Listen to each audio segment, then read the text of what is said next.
In the previous 4 or 5 sessions, we have covered first canto in the middle of the 5th chapter. The first 3 chapters describe how the sages asked 6 questions to Suta Goswami and how he answered them.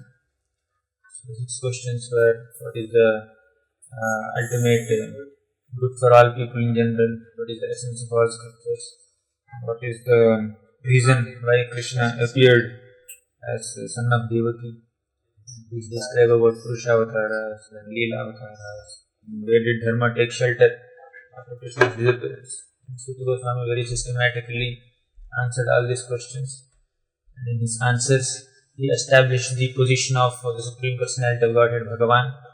He described the various stages in which one progresses on the supreme path of Bhakti Yoga, and how Bhakti Yoga is superior to all other substandard processes, and the essential important element of Bhakti Yoga is Shravanam, hearing the glories of the Lord. What are the glories of Bhakti Yoga? All this he established. He also described Purushavataras, Leela Avataras, purpose of Krishna's descent, and also the glories of Srimad Bhagavatam. These are the various subjects covered as part of answers to the first 6 questions. In the beginning of the 4th chapter, the sages asked another set of questions. So mainly the first question was about the history of Srimad Bhagavatam. So why did where did Vyasadeva get inspiration to compile the Srimad Bhagavatam, and where was it compiled? What is the history behind it? So that is one question. And another question is about Parikshit Maharaj. How did he leave all his opulences and kingdom and come to the bank of Ganges and surrender to the sages? So how can such a person whose powers are the shelter for people, so how could he give up? So although he is detached personally from all these opulences and powers, others are depending on those powers. So how can he give them? Shivaya Lokasya Bhavaya. So, and also how did the meeting between Sukadeva Goswami and Parikshit Maharaj take place? So these were the questions they asked in the beginning of the 4th chapter. So Suta Goswami began answering them with the first question: what was the history of Srimad Bhagavatam? How did it appear? So in the 4th chapter there is a long description how Vyasadeva has divided one Veda into 4, and he compiled various other Puranas, and he employed professors, his disciples and grand disciples to take charge of some sections of Vedas. Like that the tree began, the disciple section tree originated from him. And later also he compiled Mahabharata. Still he was despondent. So when he was contemplating what could be the reason why I was not very much satisfied, then Narada Muni arrived. So Narada Muni diagnosed his problem. So my dear Vyasadeva, you are not very satisfied in spite of doing so much of work, because the essential message of glorification of the Lord, there is no sufficient glorification of the Lord, there is no repeated glorification of the Lord, and there is overemphasis on the 4 Purusharthas. So that is the reason why you are despondent. So we have packaged so well, but the product is missing. The product is too less, the package is too much. The medicine is too less, and the outside sugar coating is too much. So that is why you are despondent. Then he started, after diagnosing his problem in the 10th and 11th verses. No, diagnosis is before that. And in 10th and 11th verses he describes the kinds of literatures. So materialistic literature is that which is giving pleasure to the crow-like people, and Tadvag Visargo Janatag Viplo, those literatures that are glorifying the Supreme Lord give pleasure to Hamsas, pure devotees. The 12th verse says, Naishkarmyam apyatyuta bhavavarjitam na shobhate jnanamalam niranjanam. So jnana and karma which are devoid of bhakti are practically useless. That is established in the 12th verse. Then he recognized, in the 13th verse, he recognized the qualities of Vyasadeva as a transcendental author. You are an accomplished writer.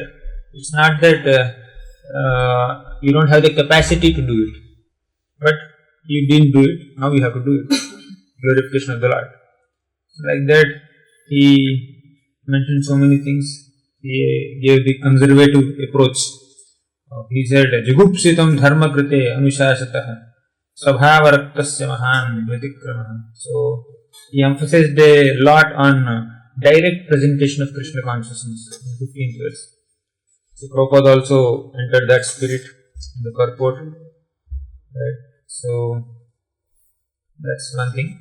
And in the 16th verse, there is also a liberal method of presenting. That also he mentioned in the 16th verse. And from 17th verse till the 19th verse, we have an exclusive glorification of devotional service. Right?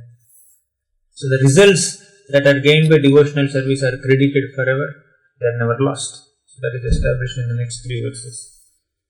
Navai jano jatu kathanchana vrajen mukunda sevyan vayat anga samshritam. So these are all wonderful verses you must have meditated on them in the last session. So now, 22nd verse is kind of concluding.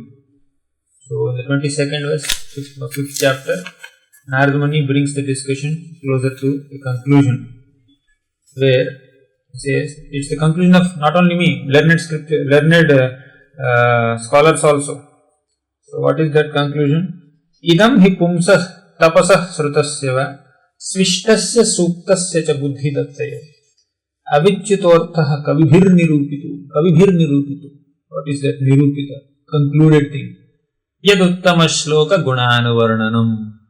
The purpose of tapasaha, austerities, srutasya, great Vedic study, svishtasya, all sacrifices, suktasya, spiritual education, buddhi, greater intelligence, so dattaya, all the charity that one does.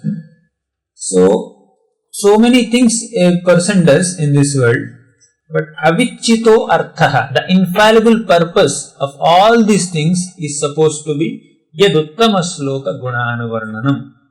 If all these activities are done without an intent to glorify the Lord, the end purpose of doing all these activities is not for glorification of the Lord, they are not accepted by kavis. So the conclusion is, do whatever you are doing to glorify the Lord. So that is how he established. So everything culminates in Krishna Katha. Yad uttama shloka gunanuvarnanam. So what is the highest thing to do, the highest activity to do? Krishna Katha. And who does that highest activity? Devotees of the Lord. So when devotees of the Lord gather together and glorify Krishna, that surcharging ambience will bring about great positive spiritual transformation in the heart of any conditioned souls. So, to give an example, Narada Muni gives his own life, his own previous life. How powerful is the influence of a devotionally surcharged ambience where devotees gather together and glorify Krishna. Yaduttama shloka gunanuvarnanam. Where that is happening, devotees gather together and just guna anuvarnanam, just describe the qualities of Krishna. That is a wonderful ambience. That transformed my life. So, you can see this. These are like a review of 4th chapter. Narmani's inquiries. All these pictures I have taken from Grace Radhesham Prabhu. This picture, this whole series, Narada Muni's past life. You never have before? That picture is different. So this, especially these comics, starting from this slide, they are Radhesham Prabhu's. This is a vivid picture only. So, what was Narada Muni's previous life? So now he describes his life in this chapter as a son of a maid servant. So even before that, Narada Muni was a Gandharva named Upabarhana. So his story comes in the 7th canto, 15th chapter. So Upabarhana was a Gandharva, he's like a playboy, right? He just has a lot of girlfriends and then he enjoys nicely. So one day there was a big Sankirtan festival conducted by some Vidyapithas. So Upabarhana also went there along with his girlfriends and started singing cinema songs, as Prabhupada writes in the purport. All the Prajapatis became very disturbed. Right? They said, how dare, what kind of event you have come and what are you doing here? You are singing the glories of demigods and all other things. You came with such a big group, right, which is not acceptable in this kind of assemblies. Because you are behaving like a Sudra, uncultured Sudra, we curse you to become a Sudra. So he became a Sudra, son of a maid servant. So that is his previous history, previous life of his previous life. So such a personality became Narada Muni, whose stories come in every single canto. Right? He has the track record of becoming the spiritual master of practically so many devotees. Right? So our Prahlad Maharaj says this in the 7th canto. Naisham matih tavadurukramanghrim sprushatyavat anarthapagamo yadartha mahiyasam padarajobhishekam krishtinchananam navrinitayavat. So Naisham matih tavadurukramanghrim. So the consciousness, the devotee's consciousness, right, is not affected, their consciousness is not affected to is not attached to Urukrama's lotus feet that destroys unwanted things of samsara. Some people are there whose consciousness is not attached to Lord Urukrama's lotus feet. That has the effect of destroying samsara. Then they will have to continue in the samsara, right? But when will that attachment to Lord Urukrama's lotus feet happen?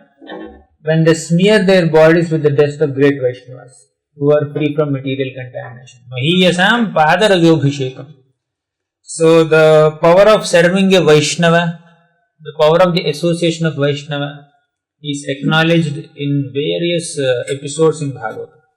So now we practically see a case study, how the son of a maid servant, right, who practically have no Vedic knowledge, practically no access to scriptures, practically no facility to go to some guru and then study everything. All these are not very much possible for someone who is a maid servant. Narada Muni was born as the son of such a maid servant. He was a 5-year-old boy. But he attained perfection. So that is the power of association of devotees.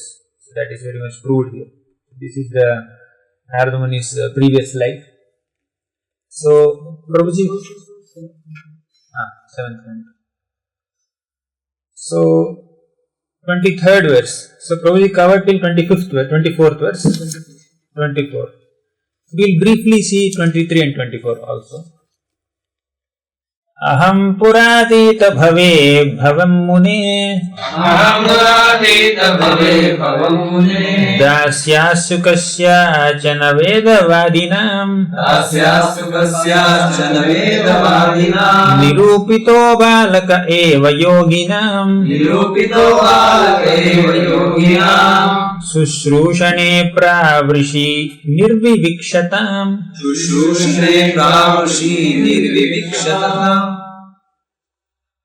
Someone read the translation. In the last millennium, I was born as the son of a certain maid servant, engaged in the service of the Brahmanas, following the principles of Vedanta. And they were living together during the 4 months of the rainy season and were engaged in their personal service. So, aham puratita bhave bhavam mune. So, earlier, in one day of Brahma, which is previous to this kalpa, what happened was, I was a son of a maid servant. Dasyastu kasyaschana.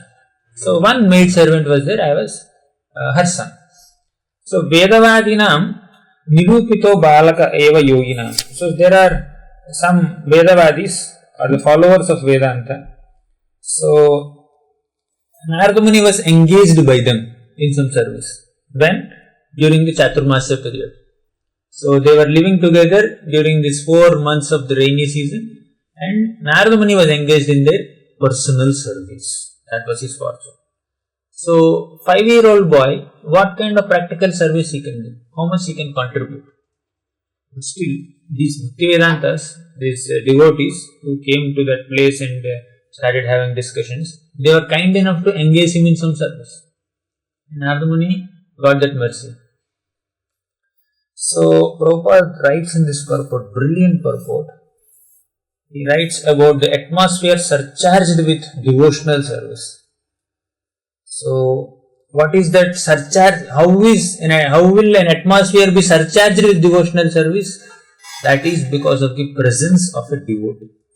Only the presence of a devotee can surcharge the atmosphere with devotional service. So, a atmosphere carries certain vibrations depending on who stay there. So, an atmosphere will be the ether there will carry certain vibrations depending on the persons who are living there. Here, earlier it was a normal place, right, where this maid servant was living, this boy was living, and so many things were happening. It's like a Brahmana school. But when Bhaktivedantas came, then the atmosphere changed, right? The same place. The place has an effect depending on the person. Similarly, holy places are there, they definitely have certain effect, but the holy places become more holy because of the presence of a holy person there, right?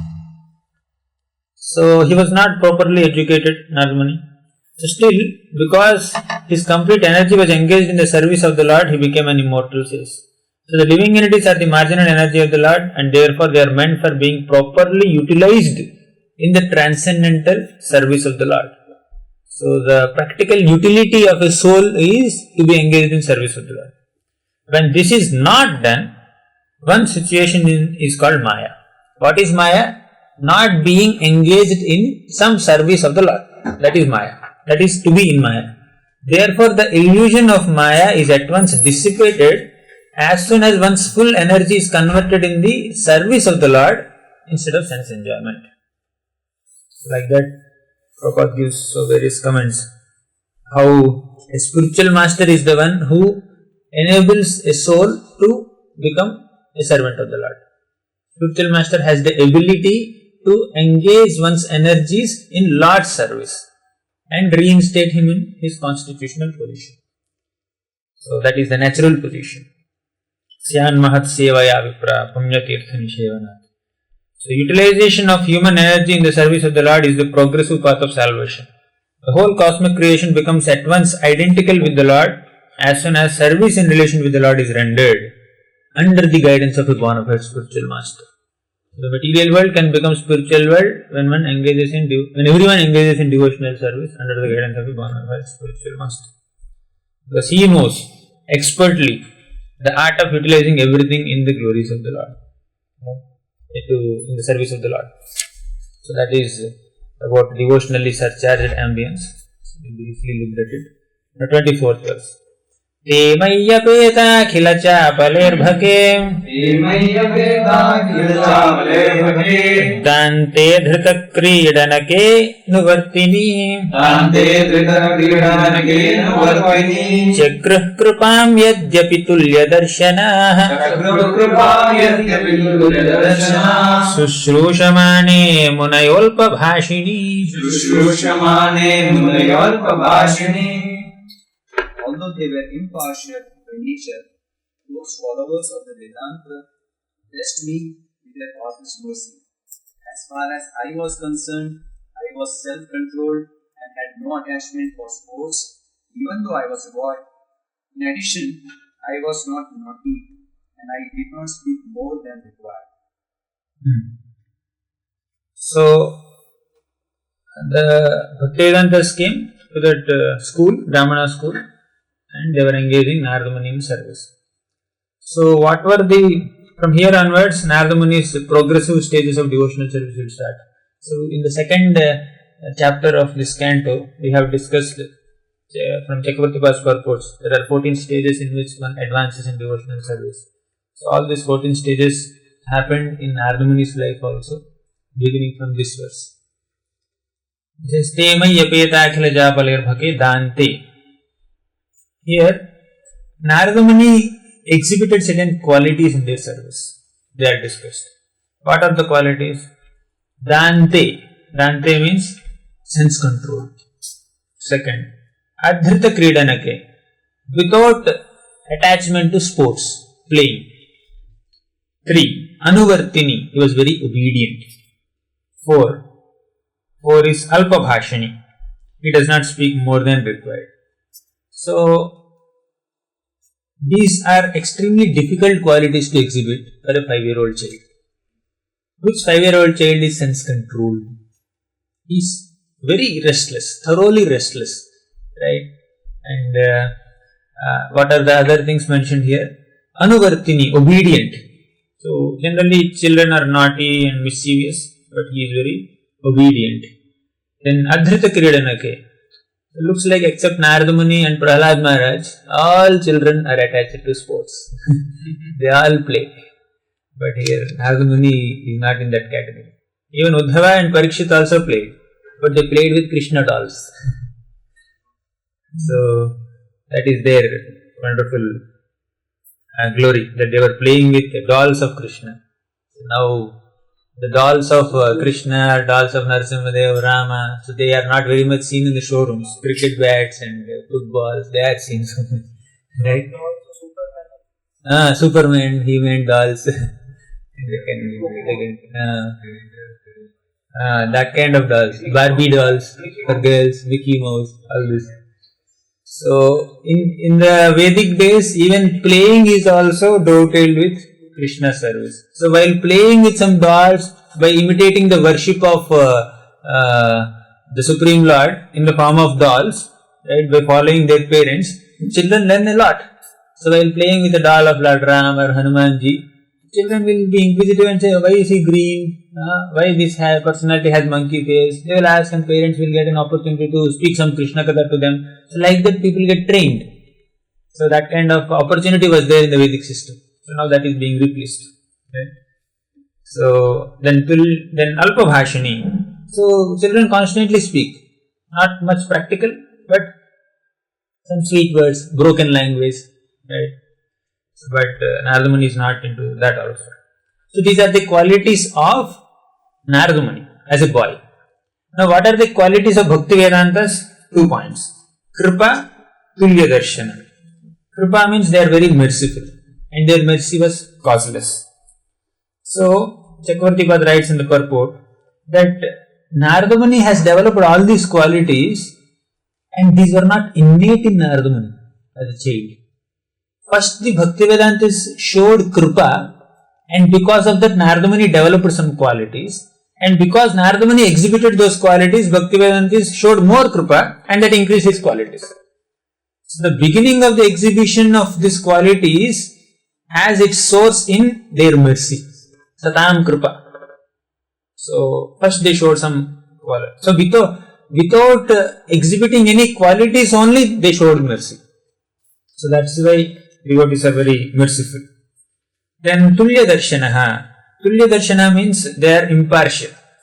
Because just now I said, they showed mercy even when Narada Muni has not yet exhibited qualities. That is why they are Tulya Darshana. Tulya Darshana means they are impartial. So if showing mercy is of different types. Right? Showing Kripa. One is, if one sees good qualities in others, they feel like showing mercy upon him. If they don't see good qualities in others, they don't show mercy. They withdraw mercy. If they see bad qualities in others, they hate him, such a person. So that is one category. Other category is there. Whatever, whether they show good qualities or they don't show good qualities or they show bad qualities or whatever, they are merciful. This is the second category of people. Right? So the Bhaktivedantas actually showed mercy upon Narada Muni even before he exhibited any good qualities. That's why they are called Tulya Darshana. They are impartial service. So this is how Vishwanath Chakravarti Thakur explains these two words, Kripa and Tulya Darshana. So the Bhaktivedantas see that the people in general are wasting time in false sensuous things. Their business is to get the ignorant masses of people to re-establish their lost relationship with the personality of Godhead. So the irresponsible life of sense enjoyment was unknown to the children of the followers of Varnashram system. Okay. So these two are already covered. I just briefly mentioned them. Now we will start next verse.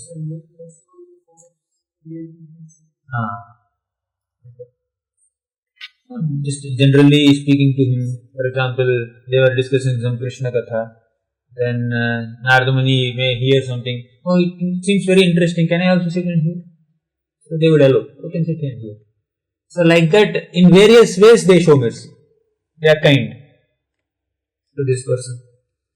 So in this particular verse, these four stages are covered. Satam Kripa, Mahat Seva, Shraddha and Gurupadashraya. These four are covered. They are mentioned in Bhagavad Gita. Next, 25th verse. Uchishtalepaan anumodito dvijaihi Sakritsma bhunje tadapastha kilbisha Evam pravrittasya vishuddha chetasa Tadharma evatma ruchih prajayate.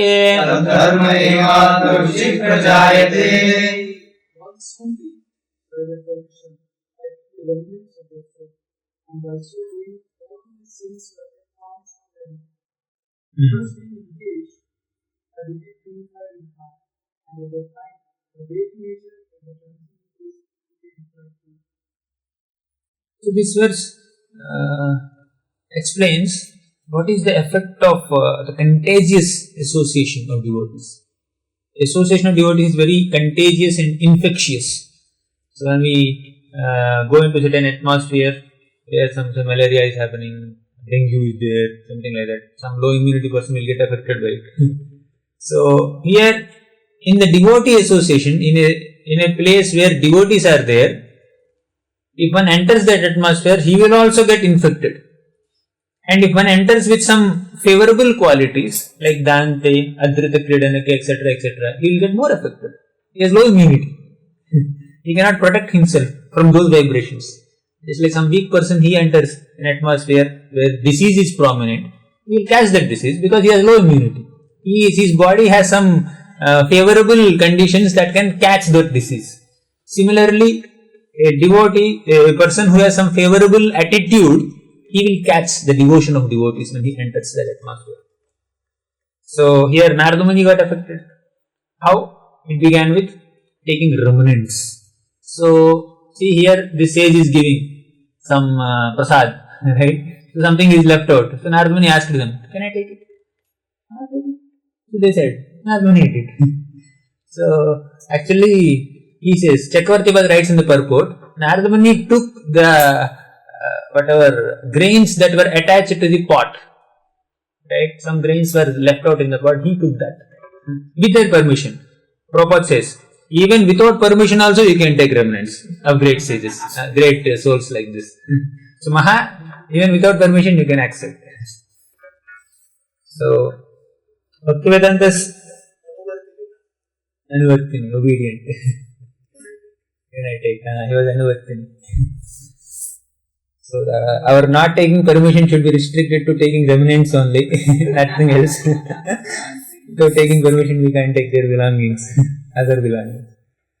So the boy became infected with their qualities of purity by their association and by eating once the remnants of the footsteps taken by them.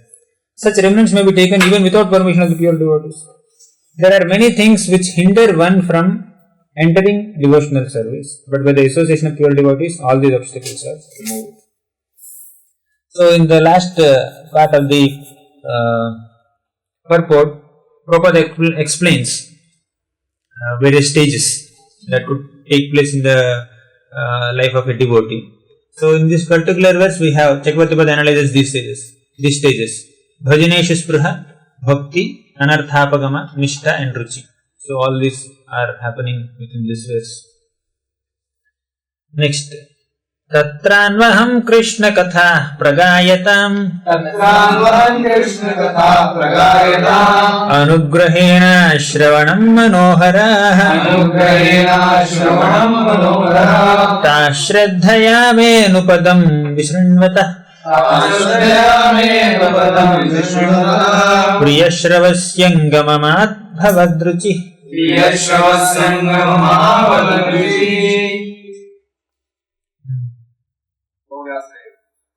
In that association, I was mercy of those great Vedantists. I could hear them describe their activity of thought, and thus listening attentively, my taste from hearing of the personality of God increased. So the real value of devotee association is that it gives an opportunity to hear Krishna Katha. So devotee association, what is so glorious about it? One may stay in the association of devotees, but he may not be affected. He may not be experiencing a positive transformation in the association of devotees till he utilizes that opportunity in the right sense by glorifying Krishna, by serving Krishna. So the right utility of association of devotees is in the opportunity of serving Krishna and hearing about Krishna. When we hear about Krishna, we will be inspired to serve Krishna. So one may do service also, but only service without sufficient shravanam also may not sustain for long. Right? So of course service has its own advantages, and when devotees do service, so they will get that spiritual credits, no doubt about it. But service, when it is accompanied by hearing about Krishna, that is very effective. So here, Tatranvaham Krishna Katha Pragayatam. So the sages are doing what? Krishna Katha Pragayatam. That indicates that these sages are not karmis or jnanis or other impersonalists. They are doing Krishna Katha. Since they are bhakti yogis. These bhakti Vedantas are bhakti yogis. So anugrahena shravanam manoharaha. Anugrahena means by their causeless mercy, he got an opportunity to hear. Ashravanam, he gave oral reception. Right? Then manoharaha, what is the nature of Krishna Katha? It is very attractive. So that Krishna Katha actually attracted the mind of Narada Muni.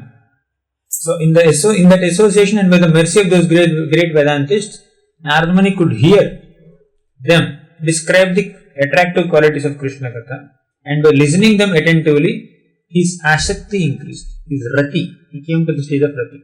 So the taste for hearing increased. Oh, they are describing about Krishna, that qualities became very attractive to Narada Muni. Right?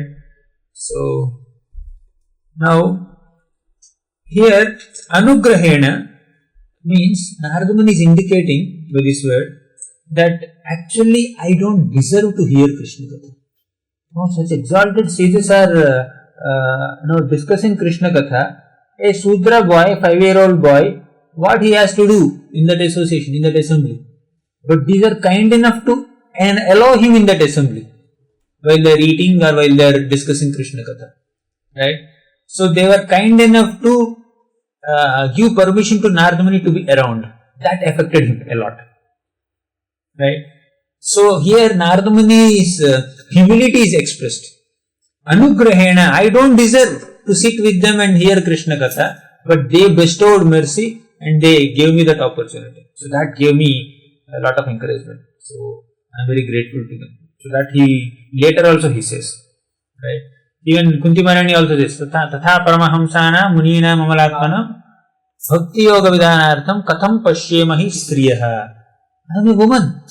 Right? How am I qualified to see you or know you or understand you? That was her point. And actually she understood a lot about Krishna. Her prayers reveal that. And she saw Krishna several times. She experienced personal reciprocation of Krishna several times. But still out of humility, Kunti Maharani is saying, I am a simple woman. How can I understand you? That's what she says. Here Narada Muni, he became Narada Muni and he got an opportunity. And he is saying that only because of their mercy, I got this opportunity. Otherwise, I am not qualified to sit in that assembly. So, one, after getting a privileged opportunity to be with exalted souls or render some privileged service, one should not forget his original position. How lowly am I? So one should not think that I deserve this. The feeling of I deserve this make one familiar with that experience, and he will not get the full advantage of that experience. So by close association with some great souls might make one feel that I am also great. Just one simple example, that Dobhiwala, who is that Rajaka, Rangakara of Kamsa, he ridiculed Krishna. Krishna went and very respectfully requested him, my dear Dobhiwala, washerman, can you please give us some clothes? Right? If you give us some clothes, you will get the highest benefit. He promised him the result also. Krishna himself personally is saying. And because of his close connection with Kamsa, who is the king of that place, he became very proud. And he is a head washerman. He has thousands of other assistants. He has thousands of braying donkeys following him. So that made him very proud. So there are so many Dobhiwalas, so many washermen in this kingdom. They are washing the clothes of other citizens and other Vaishyas and other people. But I am washing the clothes of king. Because of the close connection with Kamsa, he became so proud that he did not just deny Krishna's request. Krishna requested, give us some clothes. He could have said, these are meant for the king, I cannot give you, and then he would have moved.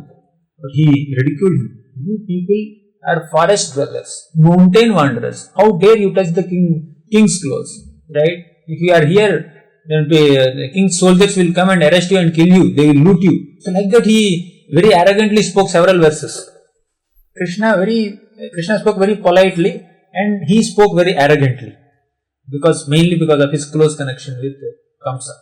So one's connection with, close association with great personalities could make one think that I have become special. But Narada Muni is regularly acknowledging his disqualification to undergo all this experience while sharing his experience. He is humbly sharing.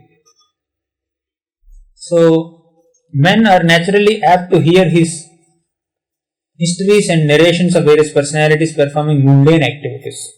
So that is a waste of time. So hearing about the exploits of materialistic people and mundane people is a waste of time. One has to engage that time in hearing Krishna Katha. That is the theme of Prabhupada's purport. And if one hears Krishna Katha, what will happen? All accumulated sins of mundane creature are cleared. Pravishta karnarandhrena svanam bhavasaroruhum dhunoti shamalam Krishna salilasya yathasarat. So Krishna Katha, sound vibration of Krishna enters the ear holes of the hearer, and Krishna will enter through that sound vibration. So when Bhagavatam is entering into one's ears, that means Krishna is entering into one's heart through one's ears, and he will make a place on the lotus heart of the devotee and clear his heart of all anarthas.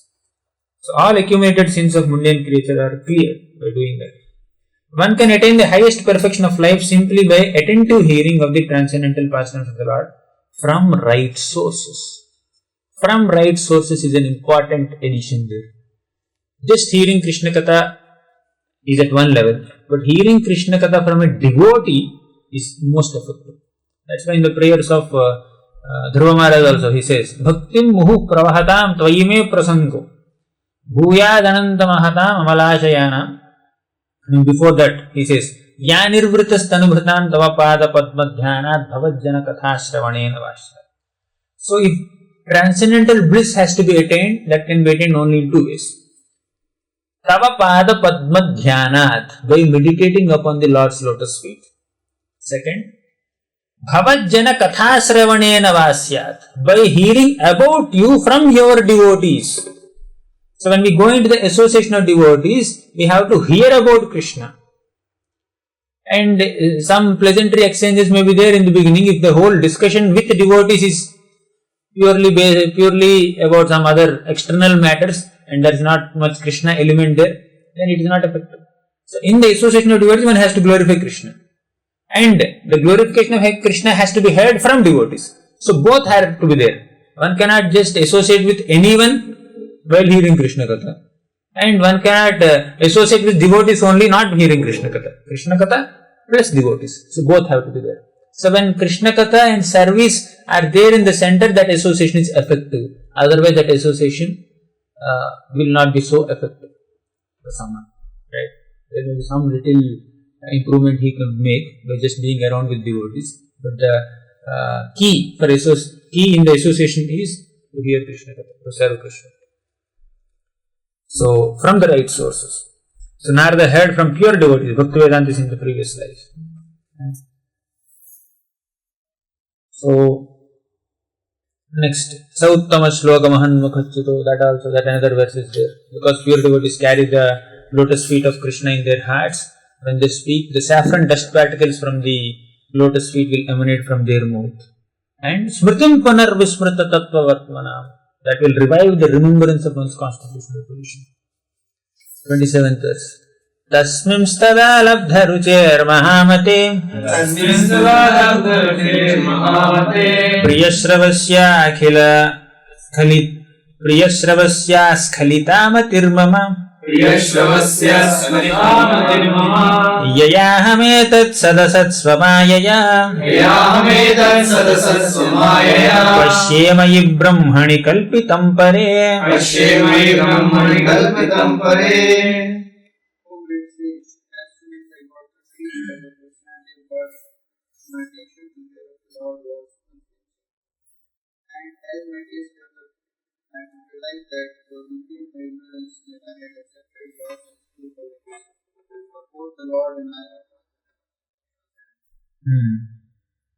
So Narada Muni underwent through all these stages. He came till Rati. Right? So in the 27th verse, we see, actually in the 26th verse, this word comes Shraddhaya in the third line. So that actually indicates Asakti, because he already went through the stage of Shraddha. And Mama Bhavad Ruchihi, the last line, last word of the verse says Ruchi. That actually indicates Rati, according to Chakravarti Bhava. Because that Ruchi he attained in the previous verse only. See 25th verse, Evatma Ruchi Prajayate. So 26th verse is actually explaining the stages of Asakti and Rati. Now in the 27th verse, Narada Muni attained this Askhalitamati, uninterrupted attention. Right? So because with the uninterrupted attention, he is taking shelter of the process of devotional service. His ignorance has become completely vanquished, and he could see both the Lord and himself as transcendental. He could understand the spiritual nature of himself and the Supreme Lord also. So, Chakravarti writes in the purport, brilliant purport. He says, both the subtle and gross coverings, Narada Muni could accept that they are superficial coverings, and myself and the Supreme Lord are spiritual. See what's happening in his life. The gross body became effortlessly fixed in offering respects to the Lord and doing various other services to the Lord. Effortlessly fixed. So in the sadhana bhakti, one has to put some effort to offer obeisances, to offer prayers, to do various services, to do worship, to hear Krishna Katha. There is an effort. But once that practice becomes very mature, one does all those things effortlessly. So, the gross body became effortlessly fixed upon offering respects and doing other physical services, and the subtle body became effortlessly fixed upon tasting sweetness. Right? Pashye mayi brahmani kalpitam pare. Pashye means he is having direct experience. So, internally, effortlessly he is always thinking about Krishna only. Effortlessly his intelligence is planning how to serve Krishna. Effortlessly. He need not put so much of effort. He need not force himself. Generally, in the conditioned state, the force goes towards enjoying senses and sense objects. When a sadhaka, what he does, he controls them. He tries to control them and divert them towards Krishna. But when this effort is reduced, the effort to control it is reduced, and one is effortlessly flowing in the right direction of serving Krishna, so that is an advanced state. So that's what is happening with Narada Muni also. So the layers of ignorance that are covering the living entity will take some time to go away. So Narada Muni, only because of ignorance, the layers of coverings are there upon the soul. So Narada Muni destroyed that ignorance by the association of Bhaktivedantis. So the layers of gross and subtle coverings, they are gone. Right? He could realize the spiritual nature. So that is why he is able to effortlessly engage all his senses like eyes, then ear, nose, mind, intelligence, everything in Krishna service. So hearing of the Lord's pastimes is itself transcendental association with the Lord, because there is no difference between the Lord and his pastimes. Prabhupada writes. So since the gross and subtle bodies are emanations from the personality of Godhead, the knowledge of light permits one to engage both of them in service of the Lord. Brilliant statement. What is the origin of one's gross body? Krishna. What is the origin of one's subtle body? Krishna. If you see the creation chart, Lord glanced on the material nature, and then it transformed, eventually false ego manifested and all the 23 elements manifested. All this earth, water, fire, air, ether with which the gross body is made, all the mind, intelligence, ego with which the subtle body is made, they are all coming from Krishna only. So what one has to do? Knowing that these are the properties of Krishna, one has to give that property back to Krishna. How can I enjoy Krishna's property in my sense gratification? I have to engage all these senses and this Krishna's property in Krishna's service. So that is actual attaining of knowledge.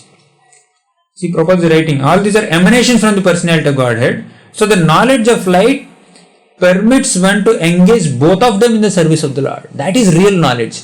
If one has even a tinge that this body is meant for my enjoyment, the knowledge light has not yet completely enlightened him. Knowledge has not yet completely awakened him. If one understands that whatever faculties and facilities and energies and prowess that I possess belong to Krishna. They are originating from Krishna. They are supposed to be directed to Krishna. That is full knowledge. Anything less than that is incomplete knowledge.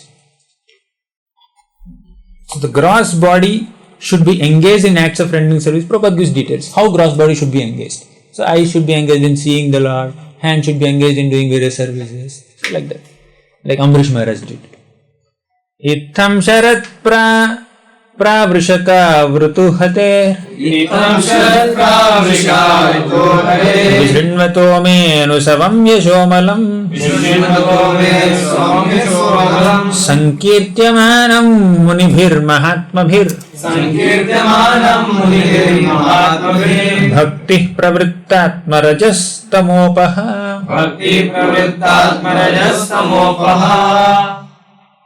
Thus during 2 seasons, the rainy season and autumn, I had the opportunity to hear these great soul sages constantly chant the unadulterated glories of Lord Hare. As the flow of my devotional service began, the coverings of the mode of passion and ignorance vanished. So this is another beautiful word, unadulterated glories. Lord's glories are unadulterated. When are they adulterated? When someone hears them from unadulterated devotees without material tinge. Then they are unadulterated glories. So, of course, at one point we hear from sadhakas also, right? Oh, these are not unadulterated glories because he is not unadulterated devotee. So that's not the point. Point is, he has unadulterated aspiration.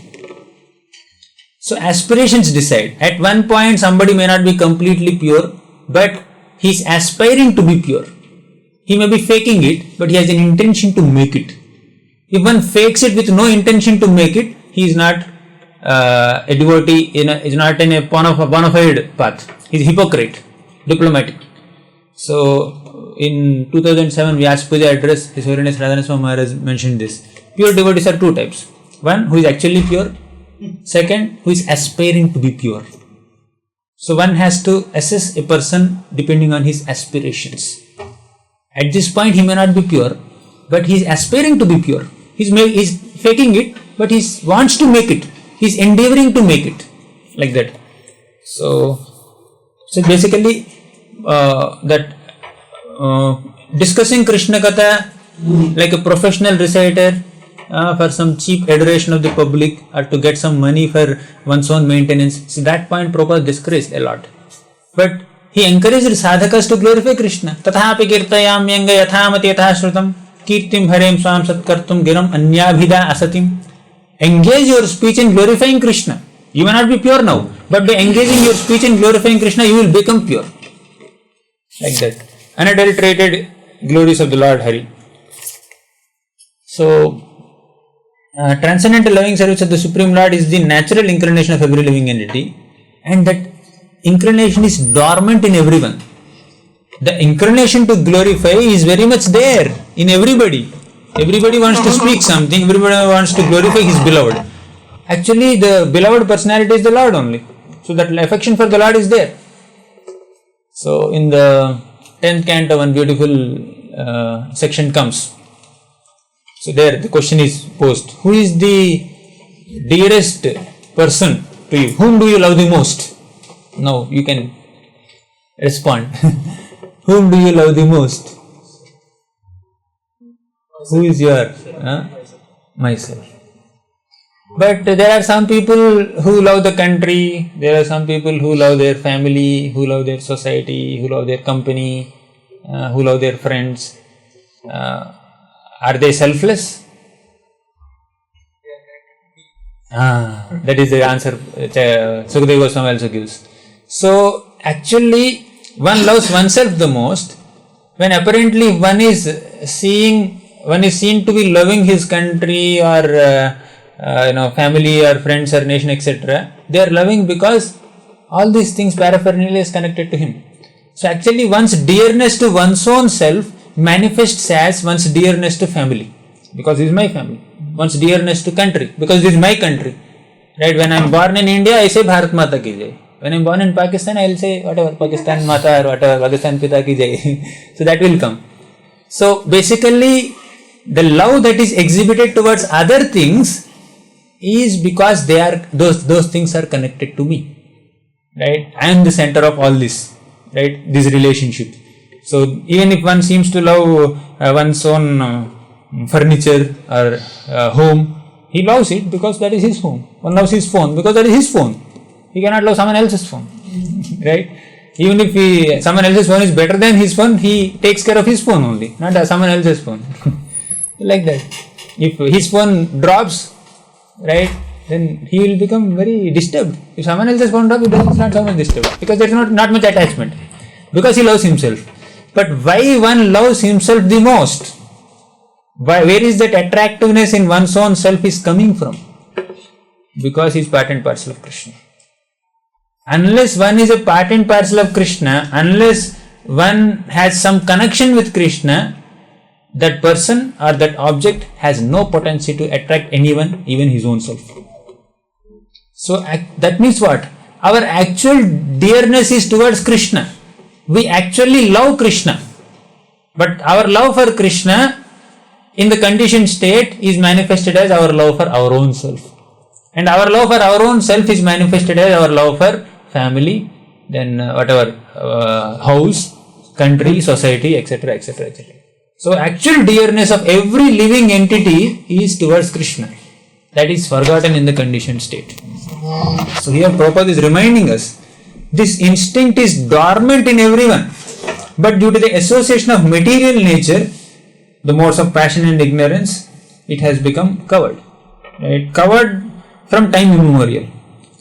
So how to revive it? By hearing Krishna Katha, by hearing about Krishna. By hearing about Krishna, we will remember our connection with Krishna.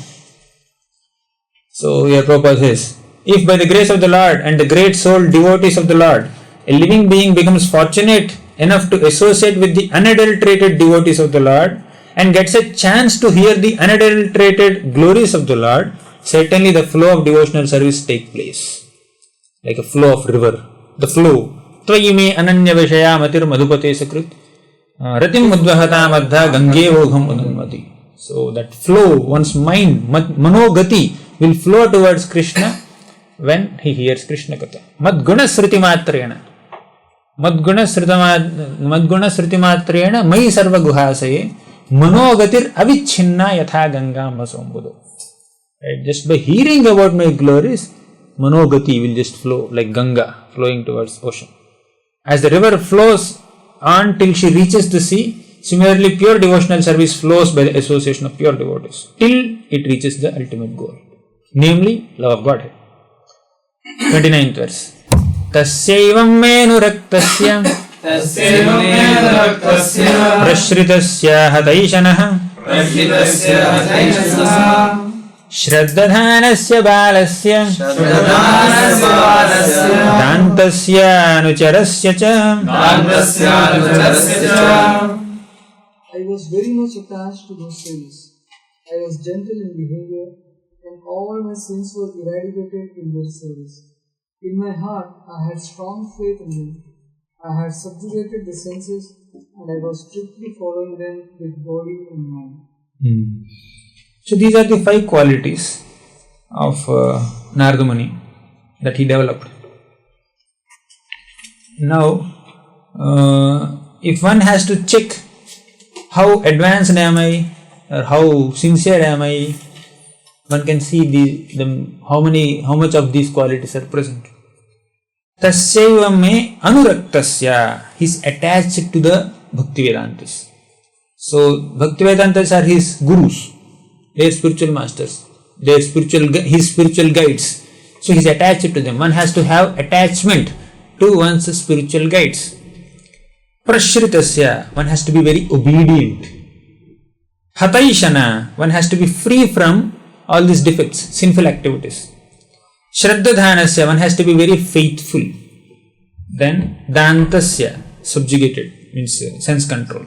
That is how one has to follow the instructions. So Narada Muni has all these qualities. He is very sincere.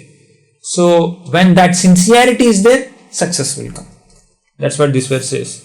These are the necessary qualifications of a prospective candidate who can expect to be elevated to the position of pure, unadulterated devotee. These are the necessary qualifications. So these are certain parameters that one needs to check. How obedient am I? How much attached am I to him? So for example, the spiritual master goes to some other place. So it doesn't make much difference to some people. So that means that there is not much attachment. Right? For example, one friend is going to some other place. Right? He would come and say, I am going to so and so place. I will come after 2-3 weeks. Jao na, kya problem? If one says like that, it's not. There's not much affection there. But if one informs that I am going so and so place, I will come after 2-3 weeks. He will 2-3 weeks. Oh, we will miss you, bro. We will really miss you. We will be on touch through mail. Right? Can you call WhatsApp nowadays? So that means he will miss him. So there is some attachment there to that person. So anuraktasya. So that attachment to one's spiritual guide is very much needed. So for example, somebody has to take a call on something. If one has attachment, he will immediately think, if that Prabhu is there, what would he have told me to do? How would he think in this situation? Oh, maybe he will say like this. Then he will move ahead with that kind of decision. That means he is conscious of that personality.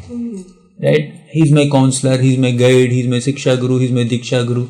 So that spiritual guide, he is depending on him. He is remembering him. Right? How he would act, how he would guide me. So that kind of attachment one needs to develop for one's spiritual guides. If one thinks that I can lead my spiritual life on my own, so there's something wrong there. And by the association of pure devotees only, one can get rid of all sins accumulated by mundane association. So these are the signs of a devotee who is determined to achieve success even in the existing duration of life. So when these qualities are there, anurakta, prashrita, hataishana, shraddadhana, etc., then success is there. 30th. Jnanam guhyatamam yattat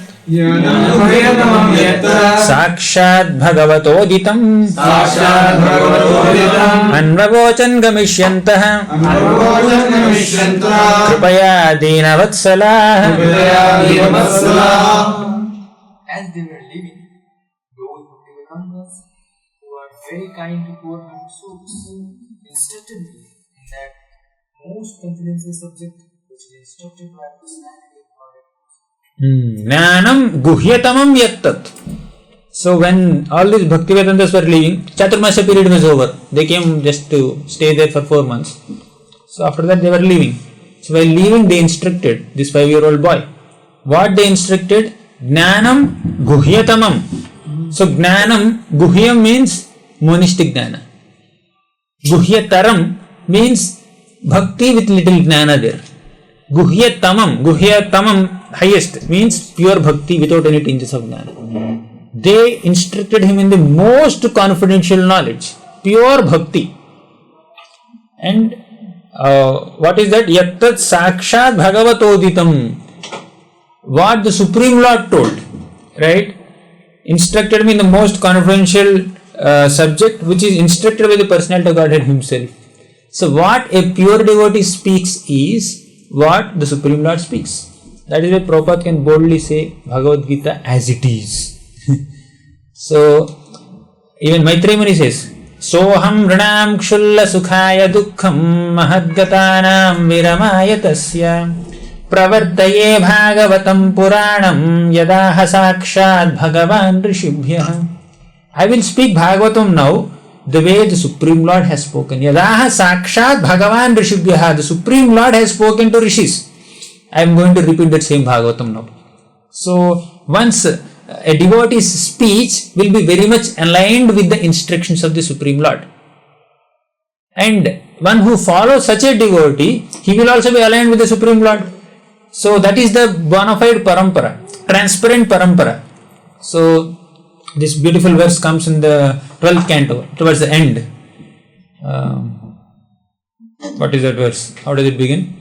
Kasmai yena vibhasito yamatulo jnana pradipah pura tadrupena cha naradaya munaye krishnaya tadrupina yogindraya tadatmanatha bhagavadrataya karunyata tatshuddham vimalam vishokam amritam satyam param dhimahi kasmai yena vibhasito yamatulo jnana pradipah pura.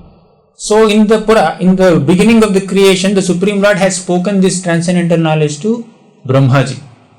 Tadrupena cha naradaya munaye. In the form of Brahmaji, the Supreme Lord has spoken it to Narada Muni.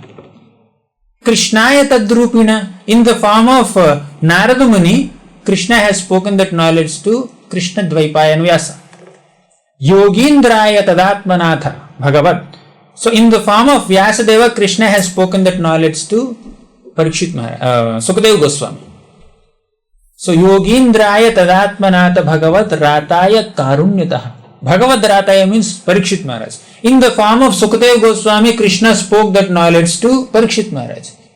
Tat shuddham vimalam vishokam amritam satyam param dhimahi.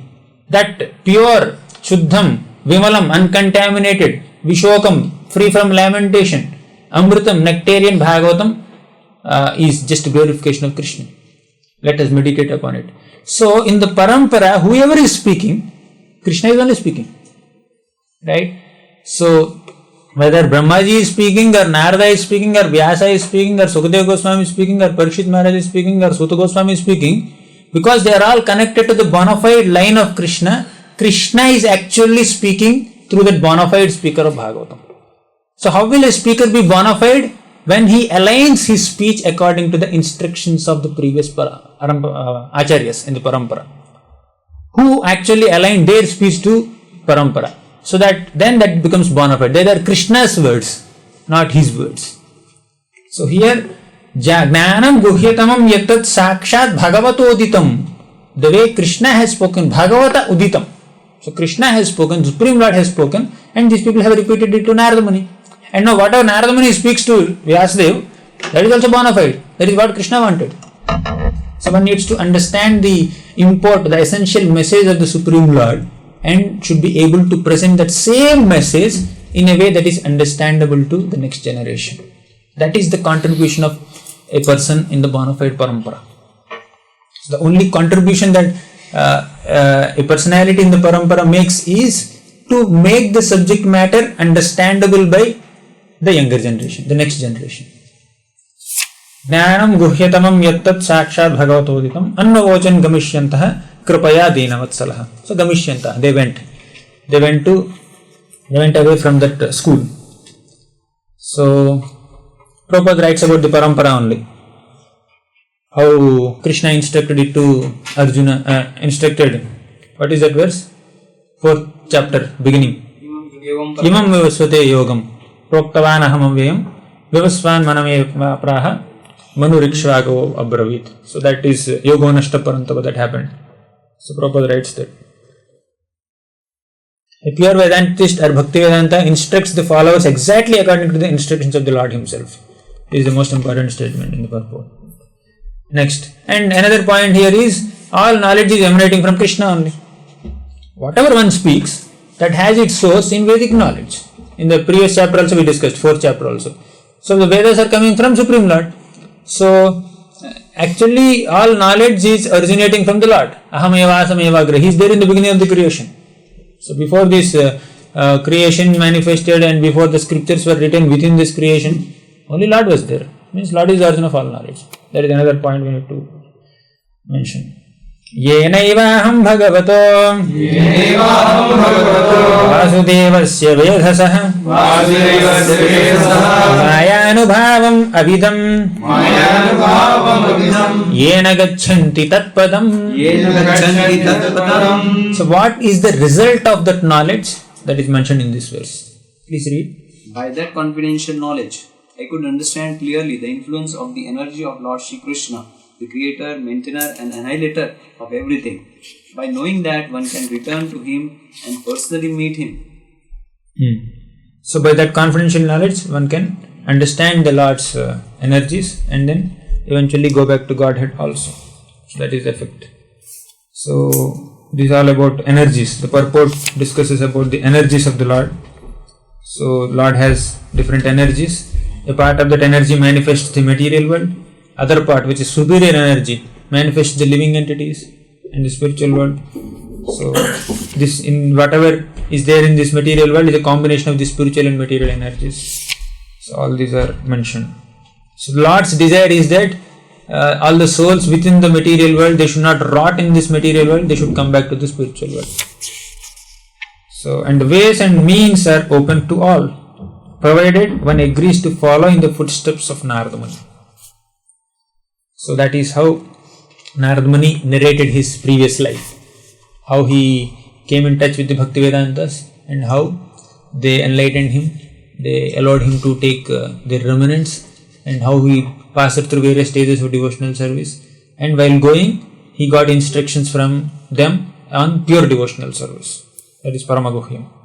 And by Krishna's mercy I gradually became endowed with transcendental knowledge of love of Lord and devotional service. So yeah, next episode, 32nd. This translation that you put here instructed me to use everything in Krishna's service. We should not check it. The art of using everything in the service of the Proper rights. Somewhere it's proper statement only, Prabhu. Okay. Then 32nd verse. Etat samochitam brahmams tapatraya chikitsitam yadishvare bhagavate karma brahmani bhavitam. Brahmana where it is decided by the learner that the best remedial measure for removing all troublesome degree is to dedicate one's activities to the service of the degree with God and permission. So from 32nd verse till 36th verse, Narada Muni describes a process called Karma Yoga or Kriya Yoga. So the essence of that process is basically to engage all one's activities for the service of Krishna. So that is the gist of the whole thing, right? Because people are very much involved in various activities, they need to dovetail them in the service of Krishna. That's the point. Essentially, they are bhakti only in one form. Right? So we'll discuss the more technical details as we proceed further. How can it be? Like, if we are seeing it in engaging in the Krishna service, how they will come over? We will come now. After 5 verses we will discuss. So it is decided by the learned that the best remedial measure for removing all troubles and miseries is to dedicate one's activities to Lord's service. Narada Muni personally experienced, that the most feasible and practical way to open the path of salvation or get relief from all miseries of life is to hear submissively the transcendental activities of the Lord from the right and bona fide sources. This is the conclusive message of Narada Muni's life. The whole world is struggling very hard to exist out of these miseries, but men do not know that without the sanction of the Lord, no plan or no remedial measure can actually bring about the desired peace and tranquility. So without the sanction, the remedial measure to cure a patient by medical treatment is useless if it is not sanctioned by the Lord. So there could be so many plans made by people of this world, but unless they are sanctioned by the Lord, they will not work. Balasya neha saranam pitaro nrisimha nartasya cho chagadanvati majjanotau taptasya tat pratividur yaihanjasesta tavat vibho tanubhritam tadupekshitanam. This is what Prahlad Maharaj says in his prayers. So a doctor cannot protect a patient. A child cannot be protected by his parents. A huge boat cannot protect the passengers traveling on that unless Lord sanctions, right? So the people who are neglected by the Lord will not be protected.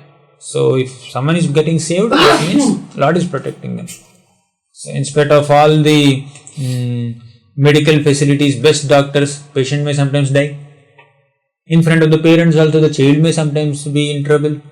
In spite of having a big ship like Titanic also, people may sink, right?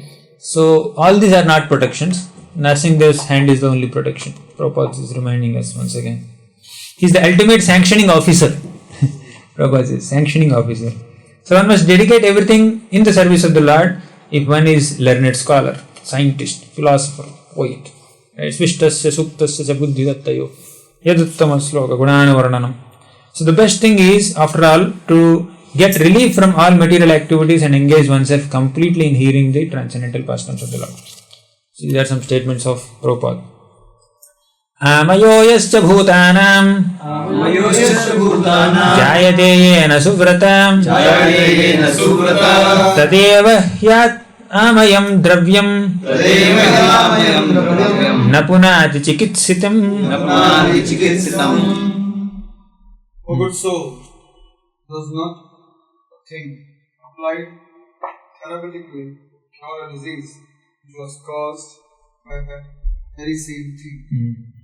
So something causes a disease and the same thing in a different form cures a disease also. The popular example is milk.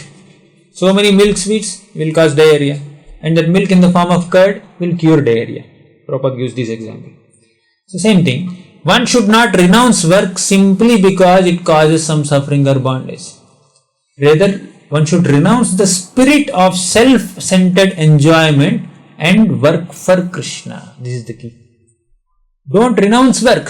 So karma yoga or kriya yoga here in this context is engaging in some activity not for sense enjoyment but for service of Krishna. Right? That becomes essentially bhakti yoga.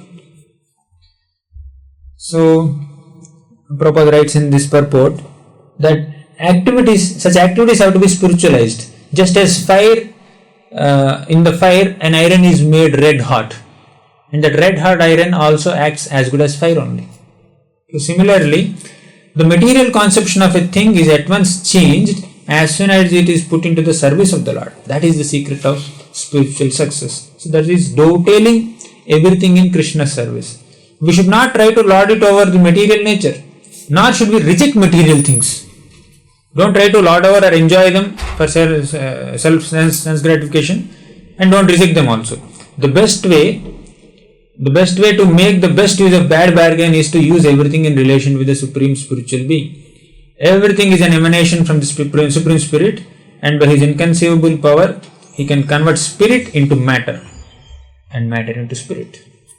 Similarly, by one's engagements, by one's activities, one can convert a material activity into spiritual activity, and if he doesn't have proper attitude and consciousness, he can be in the most spiritual circles also and can still be in material consciousness also. So that thing is always there. Evam nrinam kriya yogaah sarve samsruti hetavah ta evatma vinashaya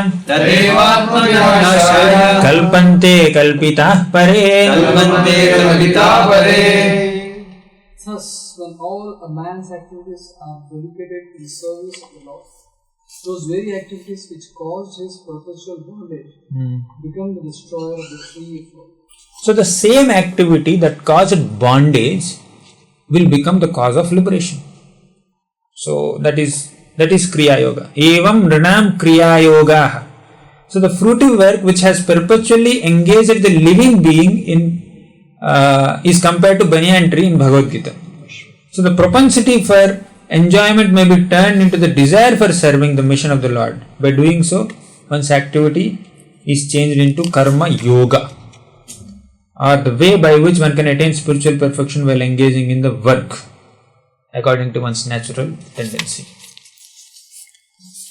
The conclusion is, see the next lines proposes, the conclusion is that when the result of all fruitive and other work is dovetailed with the service of the Lord, it will cease to generate further karma and gradually develop into transcendental devotional service, which will not only cut off completely the root of banyan tree and will also carry the performer to the lotus feet of the Lord. So these are the results. So work for Krishna. You work, you can't avoid work, but you work for Krishna. That becomes devotional service. So these are, and in the next paragraph, Prabhupada explains the stages of devotional service, which we have already discussed. 35. Yadatra kriyate karma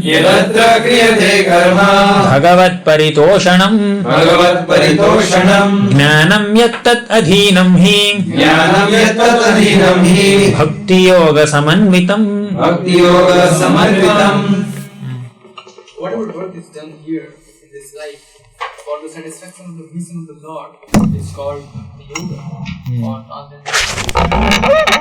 And what is called knowledge becomes a concomitant factor. So here is the transition happening. Initially one engages in activity and starts to dedicate those activities for the pleasure of Krishna, and as he does, then he develops knowledge. Right? Slowly he will come to the stage of Bhakti Yoga. The transition phase is there. So yadatra kriyate karma bhagavat paritoshanam. Kriyate karma, you perform activities, and for what? Bhagavat paritoshanam, to satisfy the Lord. Then jnanam yattad adhinam hi. So when will knowledge will become a concomitant factor. That karma yoga will become Bhakti Yoga, and knowledge will come as a byproduct. So jnanam also will come. So but factually Bhakti Yoga is above karma and jnana. Bhakti Yoga is independent of karma and jnana. But if one who is doing karma also can gradually come to the level of bhakti, if he dovetails things in Krishna's service, if he does things for Bhagavat Paritoshanam. So jnana and karma are dependent on Bhakti Yoga. This Kriya Yoga or Karma Yoga, as recommended by Sri Narada to Vyasa, is specifically recommended because the principle is to satisfy the Lord. The Lord does not want His sons, the living beings, to suffer in the threefold miseries of life. He desires that all of them come to Him and live with Him. But going back to Godhead means that one must purify himself from material infections. How is that purification happening? When work is performed, therefore, to satisfy the Lord, the performer becomes gradually purified from material affection. So that purification process happens by working for Krishna. This purification means attainment of spiritual knowledge. And along with that purification, one will attain knowledge also. Therefore, knowledge is dependent on karma or work done on behalf of the Lord. other knowledge being devoid of bhakti yoga or satisfaction of the Lord cannot lead one back to Godhead. Right? So that work which enables one to come to bhakti yoga, which happens by engaging everything for Krishna's service, will give him knowledge and eventually enable him to go back to Godhead also. But that work, if it is done without an intention to satisfy the Lord, will be cause of bondage. Yagnarthat karmanonyatra lokoyam karma bandhanaha. So, whatever is done, to be done for the satisfaction of the Lord. So, the conclusion is that a devotee engaged in unalloyed service of the Lord, specifically in hearing and chanting of His transcendental glories, becomes simultaneously spiritually enlightened by the divine grace, as mentioned in Bhagavad Gita. There are a few more things I will mention and then Chakravartipad gives in his purports that karma is work, and that karma is done for the Supreme Lord's satisfaction becomes Bhakti Mishra Karma. Right? Bhakti Mishra Karma, Bhagavat Paritoshana. And that will lead to Jnana. What is that? Jnana Mishra Bhakti. That will not lead to pure Bhakti. We just now discussed, without the terminologies we discussed in Prabhupada's purports. So karma done for the satisfaction of the Lord is Karma Mishra Bhakti. That will give one knowledge and devotion. What is that called? Jnana Mishra Bhakti. That will lead to liberation. Now, Bhakti Mishra Nishkama Karma. Now, the karma is there. In the first thing, there is some devotion also, there is some work also, but there is also a tinge of enjoying for oneself. Right? I also want to enjoy this result. When that is not there, he is doing karma, but that is Nishkama Karma plus Bhakti. Bhakti Mishra Nishkama Karma. If he does, then that will become, then when that is accompanied by devotee association also, that will become Karma Mishra Bhakti. That is Bhakti, but along with some karma is also. That is Karma Mishra Bhakti. That will lead to Jnana Mishra Bhakti, that will lead to Rati, and eventually one get liberation, and according to Chakravartipad, that will take him to Shanta Bhakti. Right? So this is the process. Now Prabhu, you have any comments to share, you can say. So this particular thing I didn't understand. So the flow is, now in this Kriya Yoga, we have discussed that Kriya Yoga, Karma Yoga, we have discussed that one has to work for the satisfaction of the Lord. So karma, when it is done for the satisfaction of the Lord, that will become Bhakti Mishra Karma. Bhakti Mishra Karma, not Karma Mishra Bhakti. So when you say Karma Mishra Bhakti, Bhakti is predominant, Karma is an accompanying element. When we say Bhakti Mishra Karma, Karma is the main element, Bhakti is also there as a secondary element. So when one works for satisfaction of Krishna, that is called Bhakti Mishra Karma. Karma mixed with some Bhakti. That will give him Jnana Mishra Bhakti. So because he is working and dedicating the result to Krishna, slowly he will develop Bhakti along with knowledge. There Bhakti becomes predominant element and then Karma is the secondary element. So that is the thing. So in this first thing which I just mentioned, there is also a desire to enjoy the results. That is Bhakti Mishra Karma. But someone can also do Bhakti Mishra Nishkama Karma. He will do Bhakti and he will do Karma also. That karma is totally, he wants to dedicate to Krishna only. He doesn't want to enjoy for himself. That is called Bhakti Mishra Nishkama Karma. That will lead to, and when that is done in the association of devotees, that will lead to Karma Mishra Bhakti. Where Bhakti is the predominating element, Karma becomes the secondary element. So these are the certain things. Just one small question. We say when we work for the satisfaction of the Lord, knowledge is removed. What is that knowledge that is removed? It depends how one is offering. The details are mentioned to my understanding. In essence, what I have about our concept of Satchidananda. So I am already full of knowledge. So more I work in a selfless way. So no Shravanam, no Kirtanam, but I'm just working for Krishna. As you said, Bhakti, Vishnu, Karma. But so main thing is Karma. So I'm just working for Krishna. So because I'm working for Krishna, because it is selfless, so it will cleanse my heart. And the knowledge that is within is revealed. Is that the concept? When we say knowledge, it leads to Jnana. Working selflessly for Krishna leads to Jnana. Yeah, that the flavor of that Jnana is not exactly explained, but definitely Chakravartipad mentioned that will lead to liberation. The nature of that liberation is also not very clear, so I don't want to comment on that. In general, we say that Karma Yoga leads to Jnana. So how does it lead to? Because busy working, where is the Jnana? There is no Shravanam.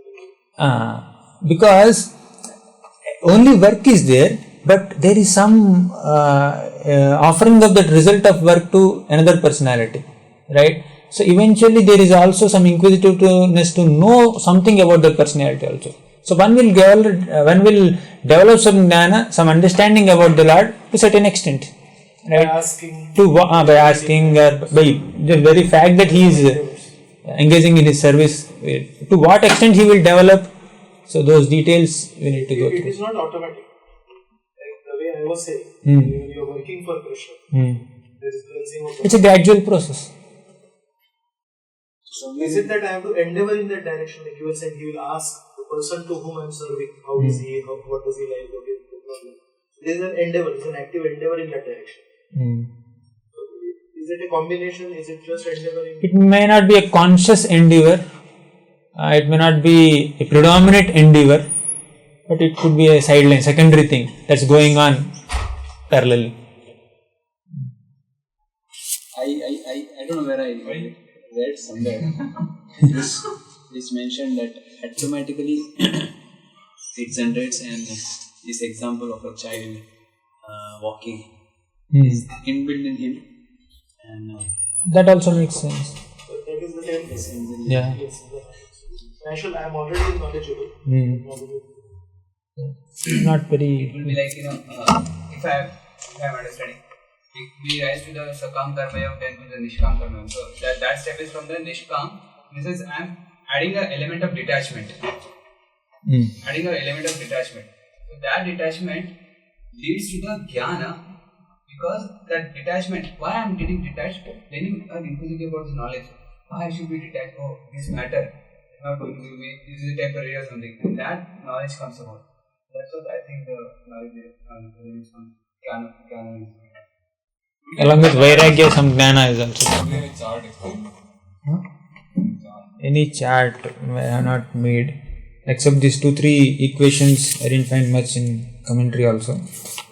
Gita, many times this comes. But exactly the process is not mentioned. So many times it will come. Yeah, just one thing. 30.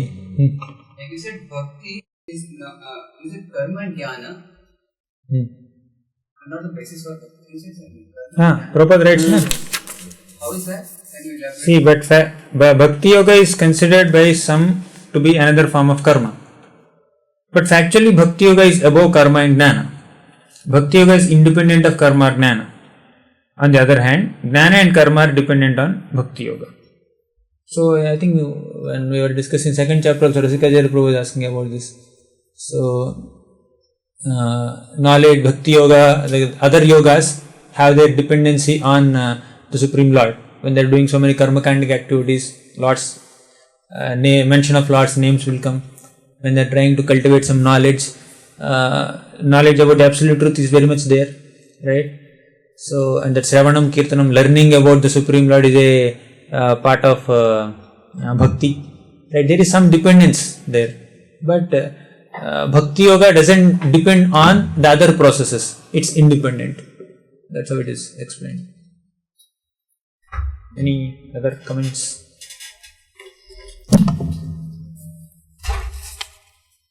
Next, 36.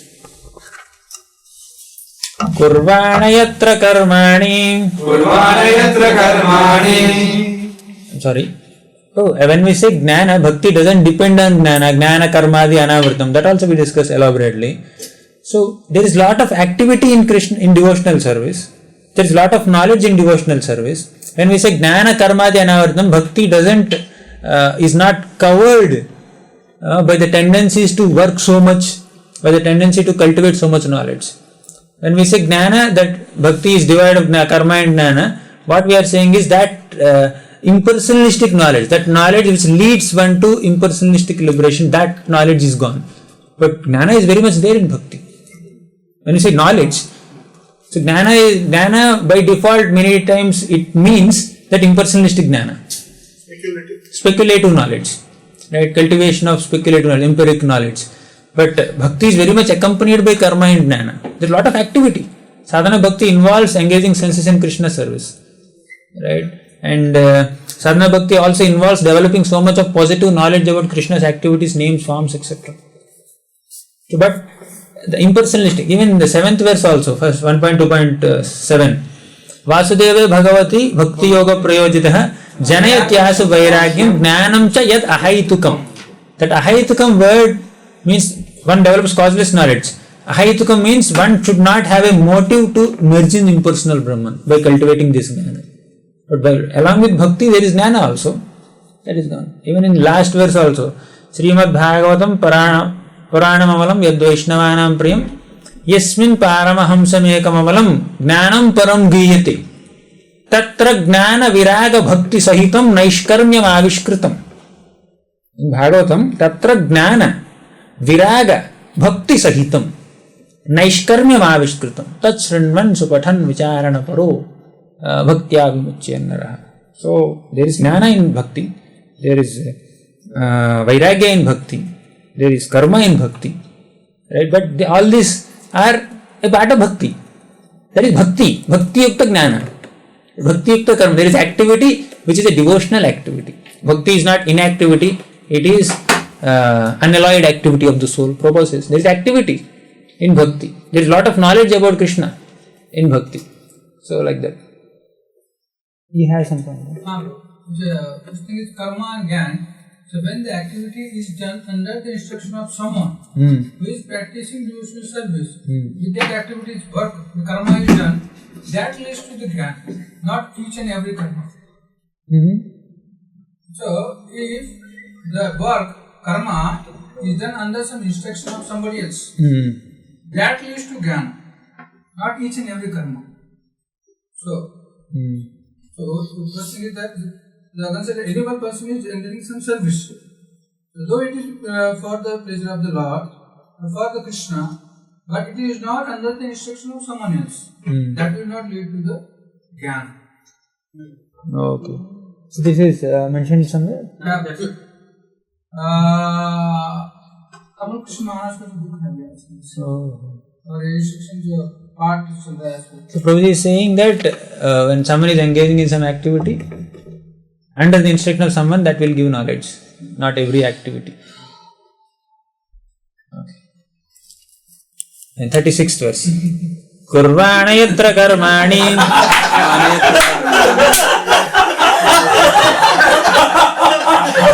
shikshaya sakrit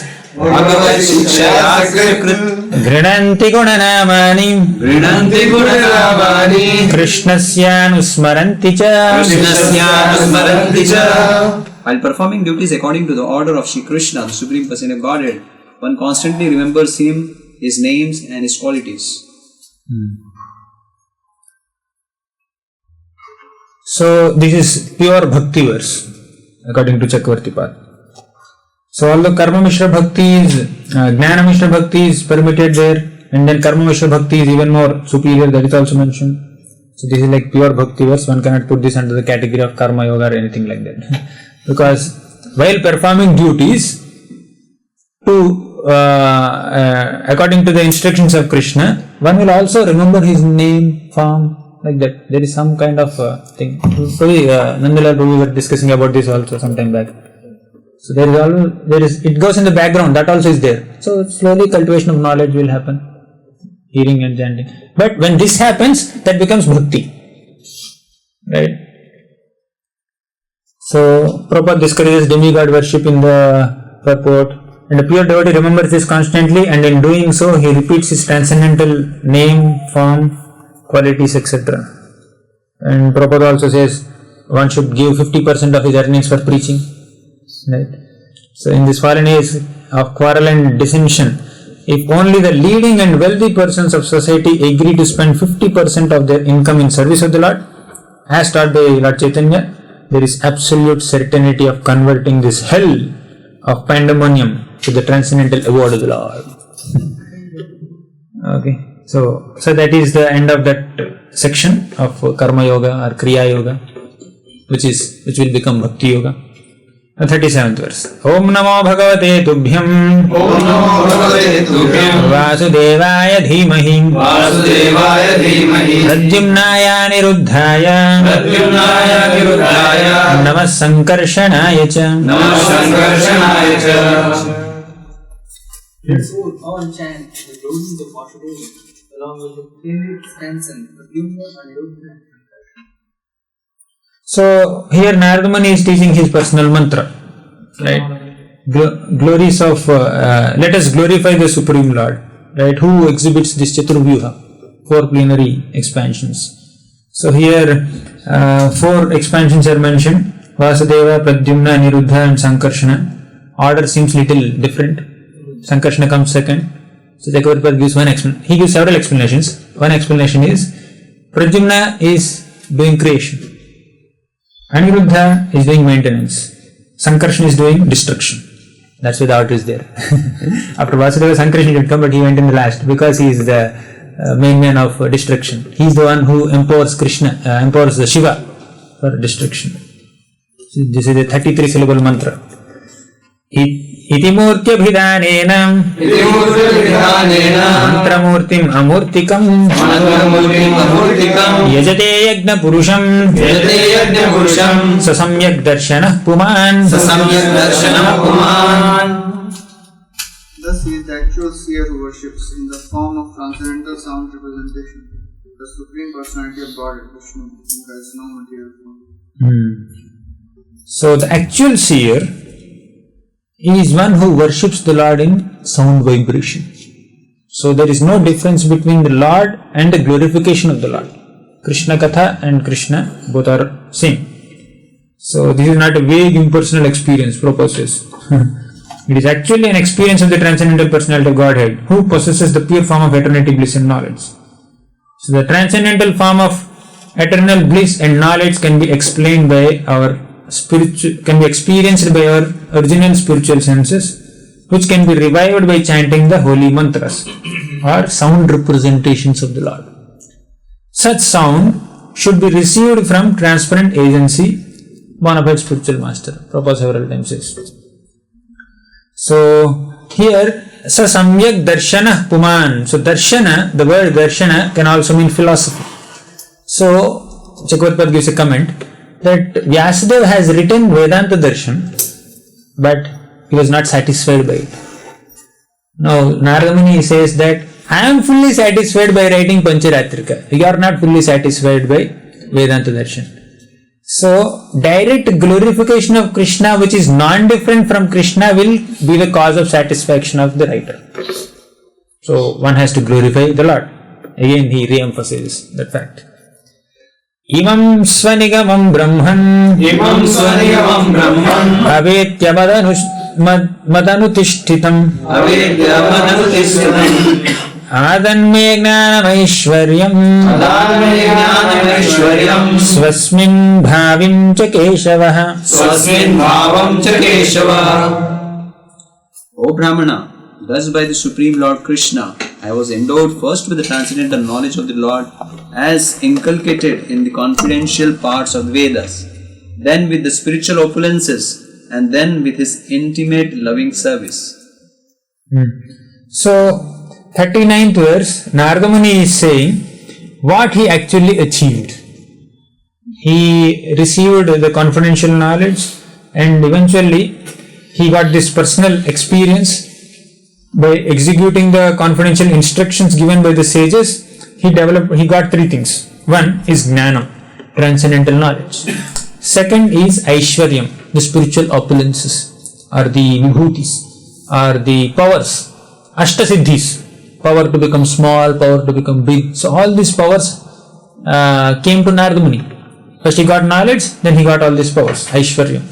Then Swasmin Bhavam, and because Narada Muni, although he developed these powers, he became indifferent to those powers. He didn't show much interest to those powers. He is not very excited receiving all these Ashtasiddhis and other powers, Aishwarya, opulence. He was given intimate loving service, that is Prema Bhakti. That is the word Swasmin Bhavam. Swasmin Bhavam indicates that Narada Muni developed devotional service. He got knowledge, he got opulences, and he got bhakti. So what he got, the last one, bhakti, that is more important than the previous two. So that is mentioned. The pure devotee is more interested in serving the Lord than in showing an exhibition of mystic powers dormant in him. It's there in him. Narada Muni can manifest anywhere and then unmanifest from there and then manifest somewhere else. All this he has. But these are not the main features of his personality. Main activity that Narada Muni does is to enlighten everyone in Bhakti Yoga. Last verse. Tvamapyadabhra shruta vishrutam vibho samapyate yena vidamba bhutsitam prakyahi dukkhair muhurardvimandam muhurarditatmana sanklesha nirvana mushanti nanyatha. Please, therefore, describe the Almighty Lord's activities which you have learned by your vast knowledge of the Vedas, for that will satisfy the hankerings of great learned men and at the same time mitigate the miseries of the masses of common people who are always suffering from material pangs. Indeed, there is no other way to get out of such miseries. So this is a very important instruction. The concluding verse of this chapter, Narada Muni tells Vyasadeva that you please write Srimad Bhagavatam in such a way that it satisfies the hankerings of learned people. So that is this word. Samapyate yena vidam babhutsitam. Babhutsitam means those who are inclined to learn. Devotees are there, learned people are there. They want to know more and more about the Lord. They will read the scripture, one verse they will read, they will see the explanation, they want to learn more. They want to read other commentaries. They want to learn more about that, more insights. They are always looking for deeper and deeper insights and nectar. So write Bhagavatam in such a way that it reveals deeper and deeper meanings to learned people and enthusiastic devotees. Second, Sanklesha Nirvana Mushanti Nanyatha. Write Bhagavatam in such a way that it mitigates the sufferings of common people also. You should write Bhagavatam in such a way that it satisfies the needs of advanced people and common people also. So Bhagavatam has both. Bhagavatam says Dharma Projita Kaitavotra Paramo Nirmatsaranam Satam. It says Nirmatsaranam Satam. It can be understandable by non-envious, pure-hearted devotees, and all the substandard religions are kicked out. So it presents that pure thing. Nigama Kalpator or Galitam Phalam. All the highest standards are established in the first few chapters. At the same time, Bhagavatam also has verses like Akama Sarva Kama Va Moksha Kama Vadaradhi Tivrena Bhakti Yogena Ijeta Purusha Param. So there is encouragement given to common people also. So Hamrunam Kshulla Sukhaya Dukkham Mahadgatanam Viramayatasya. There are people who are suffering in this material world, intense amount of suffering for meager amount of happiness. So they should be given some relief. That is what Bhagavatam is spoken. So Bhagavatam is relevant for everyone. Whether you are a learned scholar or a person suffering in the material world in this threefold miseries of material existence, still Bhagavatam is relevant. So the relevance of Bhagavatam is very much indicated by this instruction. This is the seed instruction for Vyasadeva from Narada Muni. This is how you should compile Bhagavatam. So Narada Muni is clearly saying, so Bhagavatam is relevant for everyone. One cannot say it is not relevant for this mass. This is meant for some advanced people, not for these people. Unko और कुछ बताने का ये नहीं. Not like that. Bhagavatam has relevant instructions for everyone. Good men, bad men. Prabhupada writes in the purport, there are 4 types of good men, 4 types of bad men. And he concludes the purport saying that, see, Naradji advised Vyasadeva to describe the glories of the Lord just to do good to all 8 classes of men, both good and bad. Srimad Bhagavatam is therefore not meant for any particular class of men or sect. It is for the sincere soul who actually wants his own welfare and peace of mind. Bhagavatam, his own welfare and peace of mind. Who wants this? Everybody wants this. Not one sect. So everybody is in need of this. Whether he wants it or not, that's a different thing. Everybody needs this. Everybody actually wants this only, but he doesn't know that he wants this. He searches for this only from different directions, in different ways. So Bhagavatam is relevant for everyone. Now it is almost 3:20. So we have about 45 minutes. We will discuss this chapter after a few minutes break. We will meet at 3:25. Is it okay? Then 40 minutes we will discuss maybe first half of the chapter. Continuation of Narada Muni's previous life.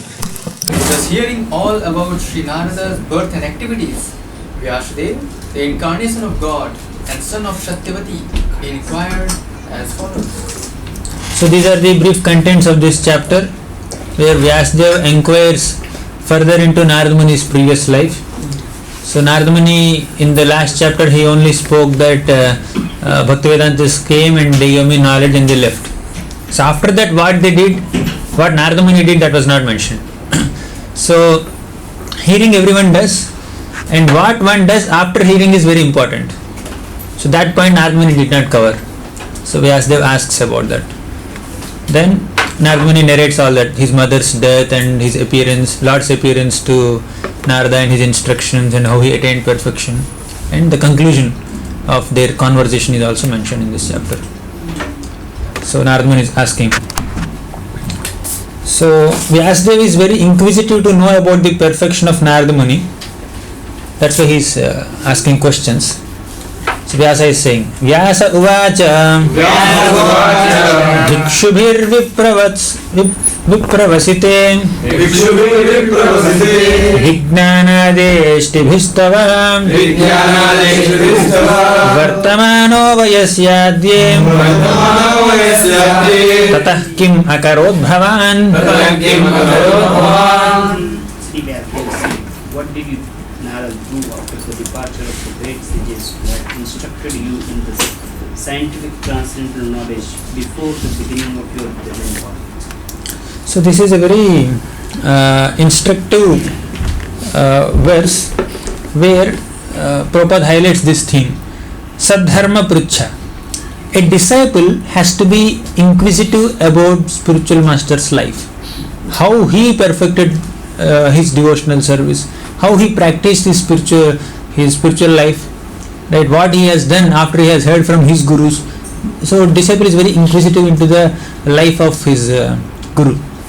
So Vyasadeva himself was the disciple of Narada, and therefore it was, number one, natural to be anxious to hear about Narada, what he did after his initiation.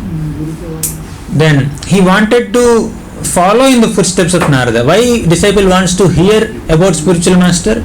He wants to follow the spiritual master. He wants to increase his appreciation for the spiritual master. He wants to worship him and have reverence for him more. Right? So this desire to inquire from spiritual master is an essential factor of the progressive path. So that is called Sadharma Prucha. So we also see Prabhupada's disciples inquiring about Prabhupada, what did you do? So Prabhupada would share in Prabhupada Lilamrit, first and second volume, it comes. So Prabhupada would say, my spiritual master used to put tilak without mirror, and disciples would ask, was it neat? So all that. So Prabhupada has eagerness to know about his spiritual master, Bhakti Siddhanta Saraswati Thakur, because he would go to Gaudiya and inquire about and the activities, the latest activities of Bhakti Siddhanta Saraswati Thakur's preaching. And Prabhupada's disciples also were very eager to know about Prabhupada. And a spiritual master doesn't hide certain things from his disciple, because if the spiritual master feels that if I speak about these things, they are beneficial for my disciple, he will reveal those things also. Although he did those activities when he was not completely mature or at this stage, at the current stage also. So Prabhupada told that actually I was wanting to marry second time, right? I was not very happy with my wife. I wanted to marry another second wife, but my father came and stopped me. So like that he revealed. So spiritual master doesn't even want to hide his apparent mistakes also if he feels that they are beneficial for my disciples. Right? They will help my disciples. So Prabhupada revealed his plans for second marriage like that. Even Prahlad Maharaj's friends, they were asking, Prahlad Maharaj, you are also son of a demon and you are also living in this Gurukul. You are also taught by Shanda and Amarka only. And you know so many things about soul, this and that. In the 6th chapter he gives so many teachings to his classmates. Classmates were asking, how did you come to know about all this knowledge?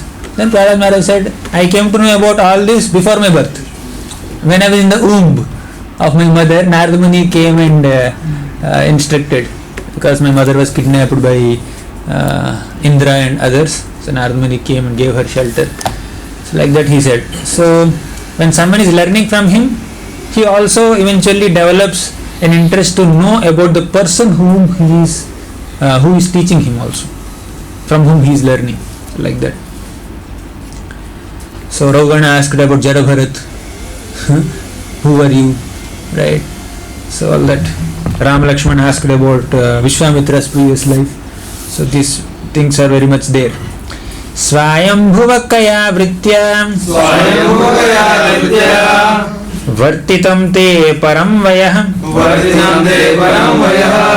Katham chedam udasrakshi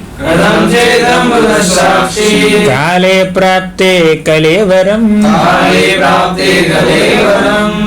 O son of Brahma, how did you pass your life after initiation, and how did you attain this body, having quit your old one in due course? So his questions were, what did you do after the sages left? Right? After the Bhaktivedantas left and instructed you. So how did you pass your life after initiation, and how did you attain the spiritual body? Earlier you had the body of a son of a maid servant, and now you got a spiritual body. How did you get it? So these were his questions. Prabhupada writes in the purport, Sri Vyasadeva desired him to disclose the facts for everyone's satisfaction. So here Bhagavatam is compiled by Vyasadeva. Within Bhagavatam we will find Vyasadev's despondency. Vyasadeva being thoroughly chastised and criticized by Narada Muni. And within Bhagavatam we find Narada Muni's life as a maid servant, son of maid servant. Within Bhagavatam we will find Narada Muni's life as Upabarhana also. I showed the first slide. He was a Gandharva, went with some girls to Prajapati's Sankirtan party, and then he sang something else. So Upabarhana story was there. And Bhagavatam also has the mistakes of Indra, mistakes of Chitraketu, and the mistakes of Shiva.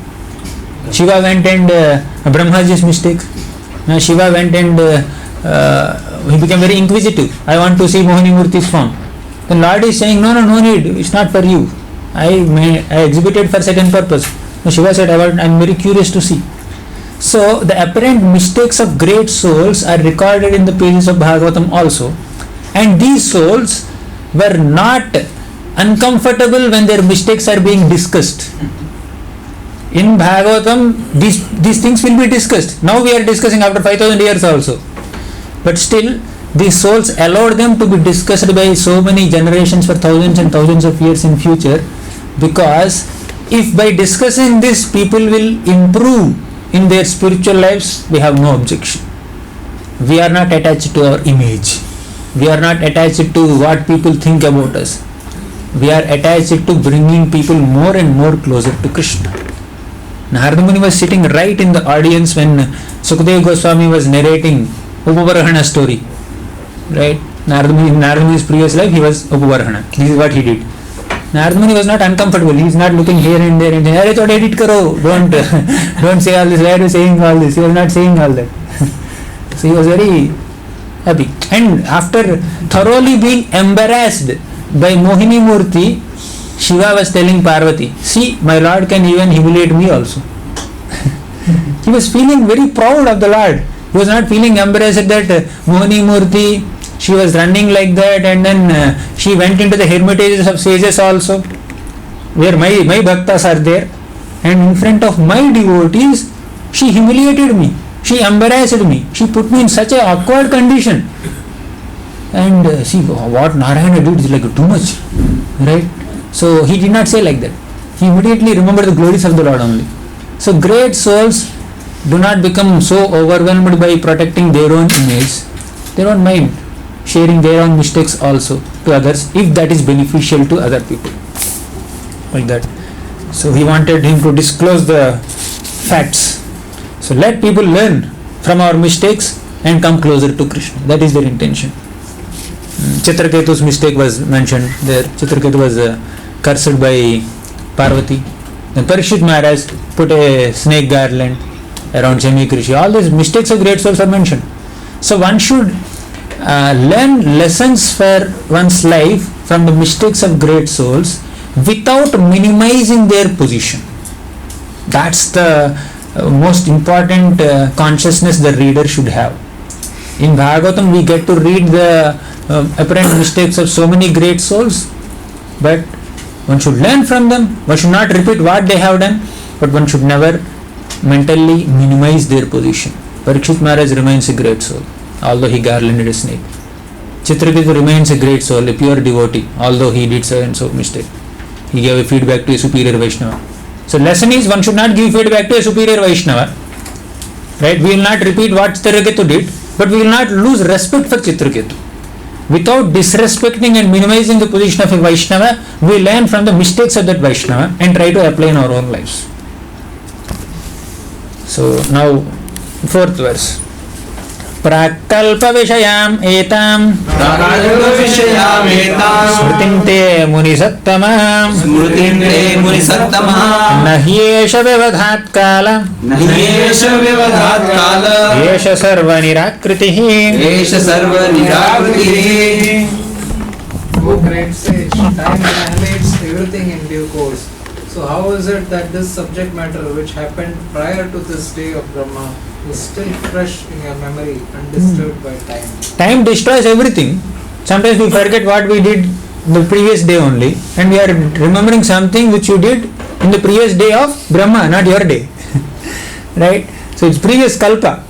And what was the transition between the previous kalpa and this kalpa? Not one night, 12 hours of night. It is pure inundation of all the planets. So that also happened. So still Narada Muni remembers everything freshly. He is narrating everything. So he was little surprised to know. So Sri Narada developed, Prabhupada writes there, as spirit is not annihilated even after the annihilation of the material body, so also spiritual consciousness is not annihilated. So Narada developed this spiritual consciousness even when he had his material body in the previous kalpa. Consciousness of the material body means spiritual consciousness expressed through the medium of a material body. So although Narada Muni's body has now changed, but the soul is same. So soul is ever alive, body is never alive. So the body seems to be alive or animating only when the spirit soul is present there.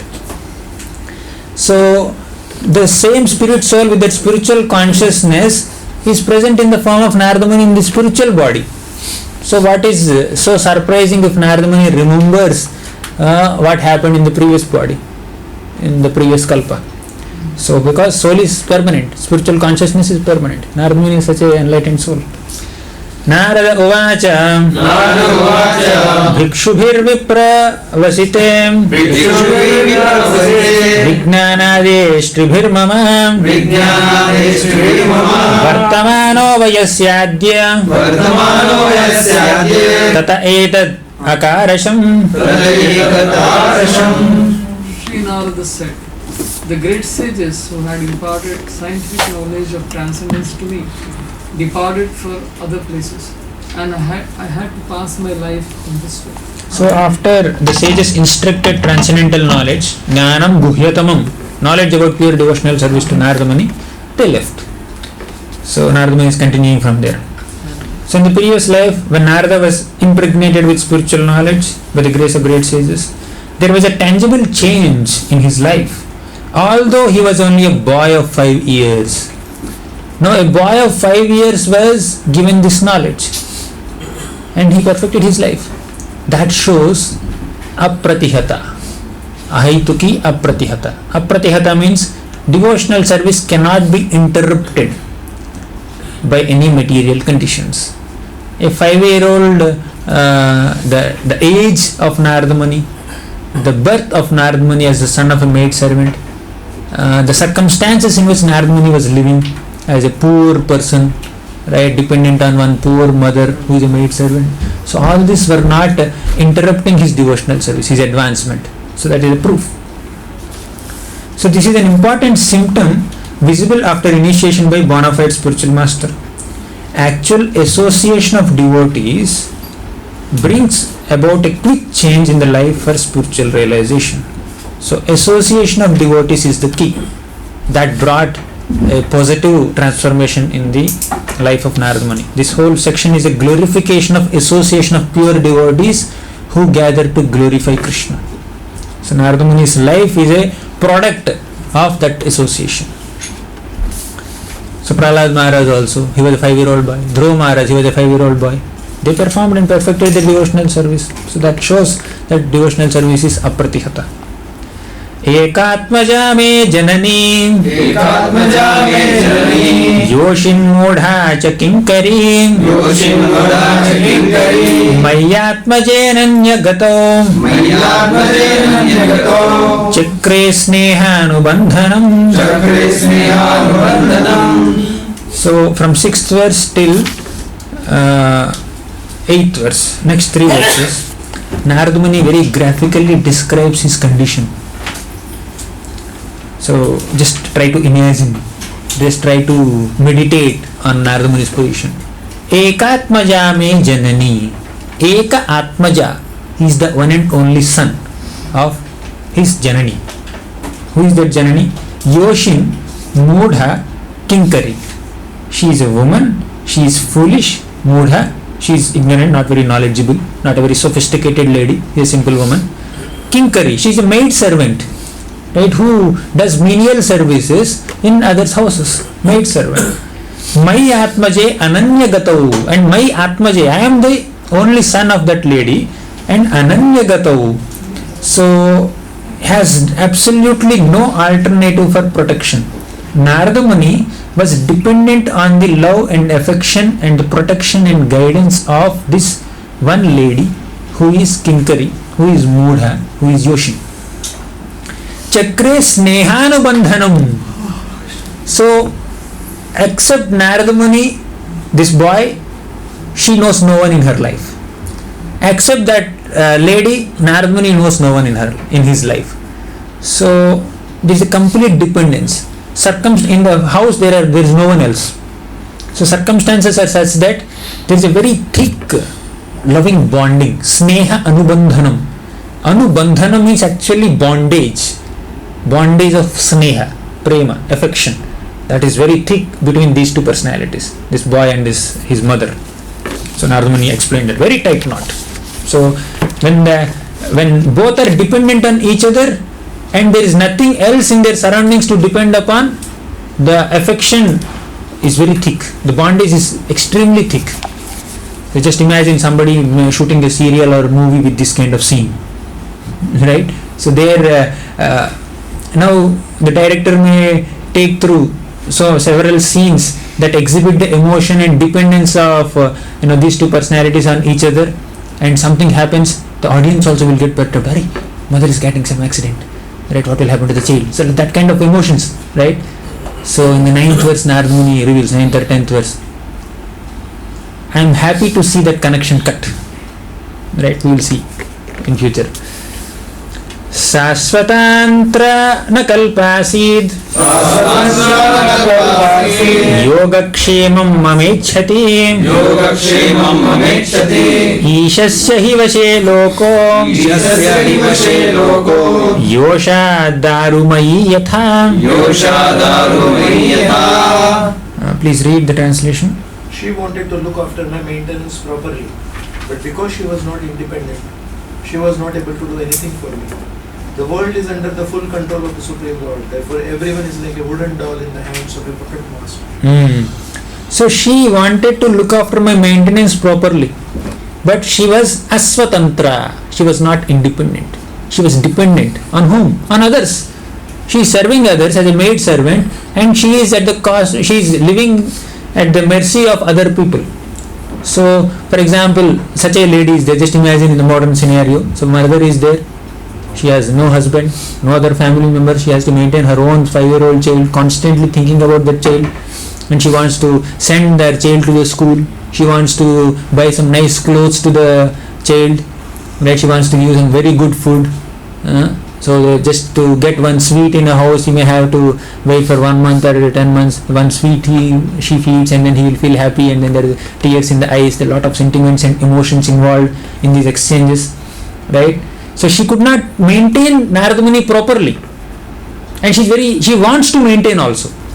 So that eagerness to give protection to the child, only dependent child, and inability to give that protection and maintenance to the child will cause the bondage to tighten even more. Right? So that is the description given here. She was not able to do anything for me. And he says, Ishasya hivashe loko, Ishasya hivashe loko. Entire creation is under the control of Isha. Yosha darumayi yatha. So, therefore, everyone is like a wooden doll in the hands of puppet master.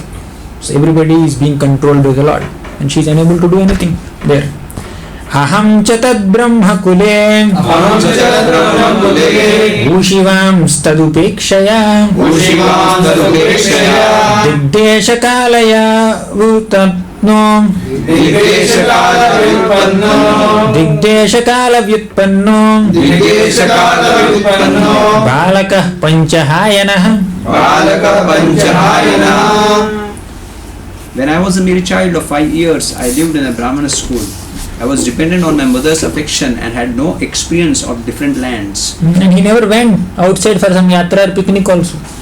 Right? He is totally dependent on mother's affection, living in that house only, and they were serving near a Brahmana school.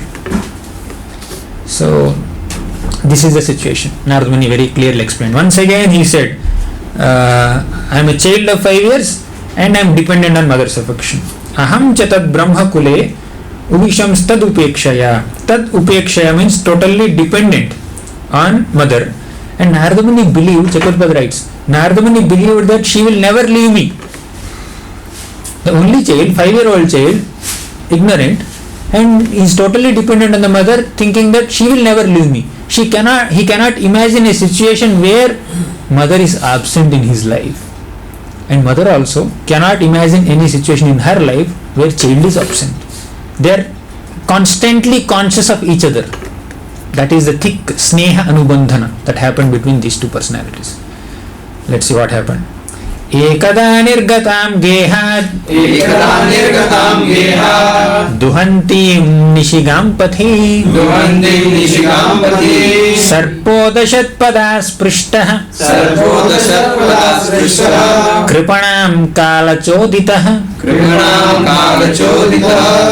So one day my mother was going to milk a cow. Right? Ekada nirgatam gehad Duhantim nishigam pathi. Duhantim, to milk a cow. Right? On the way, what happened? Sarpo dashat padas prashad. So a sarpa, a snake came and then bit her leg. Kripanam kala choditaha. This is kala choditaha, influenced by supreme time. So that is, she was bitten by a snake. So this, now when we are imagining the movie, this scene causes tears in the eyes of all the audience. Right? Now Prabhupada is explaining this whole episode. See what he says, the opening statement of the purport. This is the way of dragging a sincere soul nearer to God. That is the vision of a pure devotee. He doesn't get absorbed in the material circumstances that are happening, the material emotions and sentiments that are being exchanged between mundane people. Right? They can see a bigger picture. Krishna can see a bigger picture.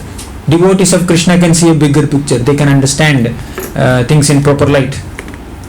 So, the poor boy was being looked after only by his affectionate mother, and yet the mother was taken from the world by the supreme will in order to put him completely at the mercy of the Lord. But why Krishna has done it? So people become upset, right? They blame the God. They go in front of the deity into the temple, and then all the bells will ring, and then they blame the God. Sometimes they may take the photo of God and then throw it on the ground, right? They do all kinds of things. But here Prabhupada says the supreme will is to put him completely at the mercy of Lord. But this supreme will can be understood by someone who is very advanced in consciousness. So the next verse reveals what Narada Muni's consciousness is. So we will read that also and discuss further. Tada tadahamishyasya bhaktanam shamabhipsatah anugraham manyamanah pratishtham dishamuttaram tada tadaham ishasya.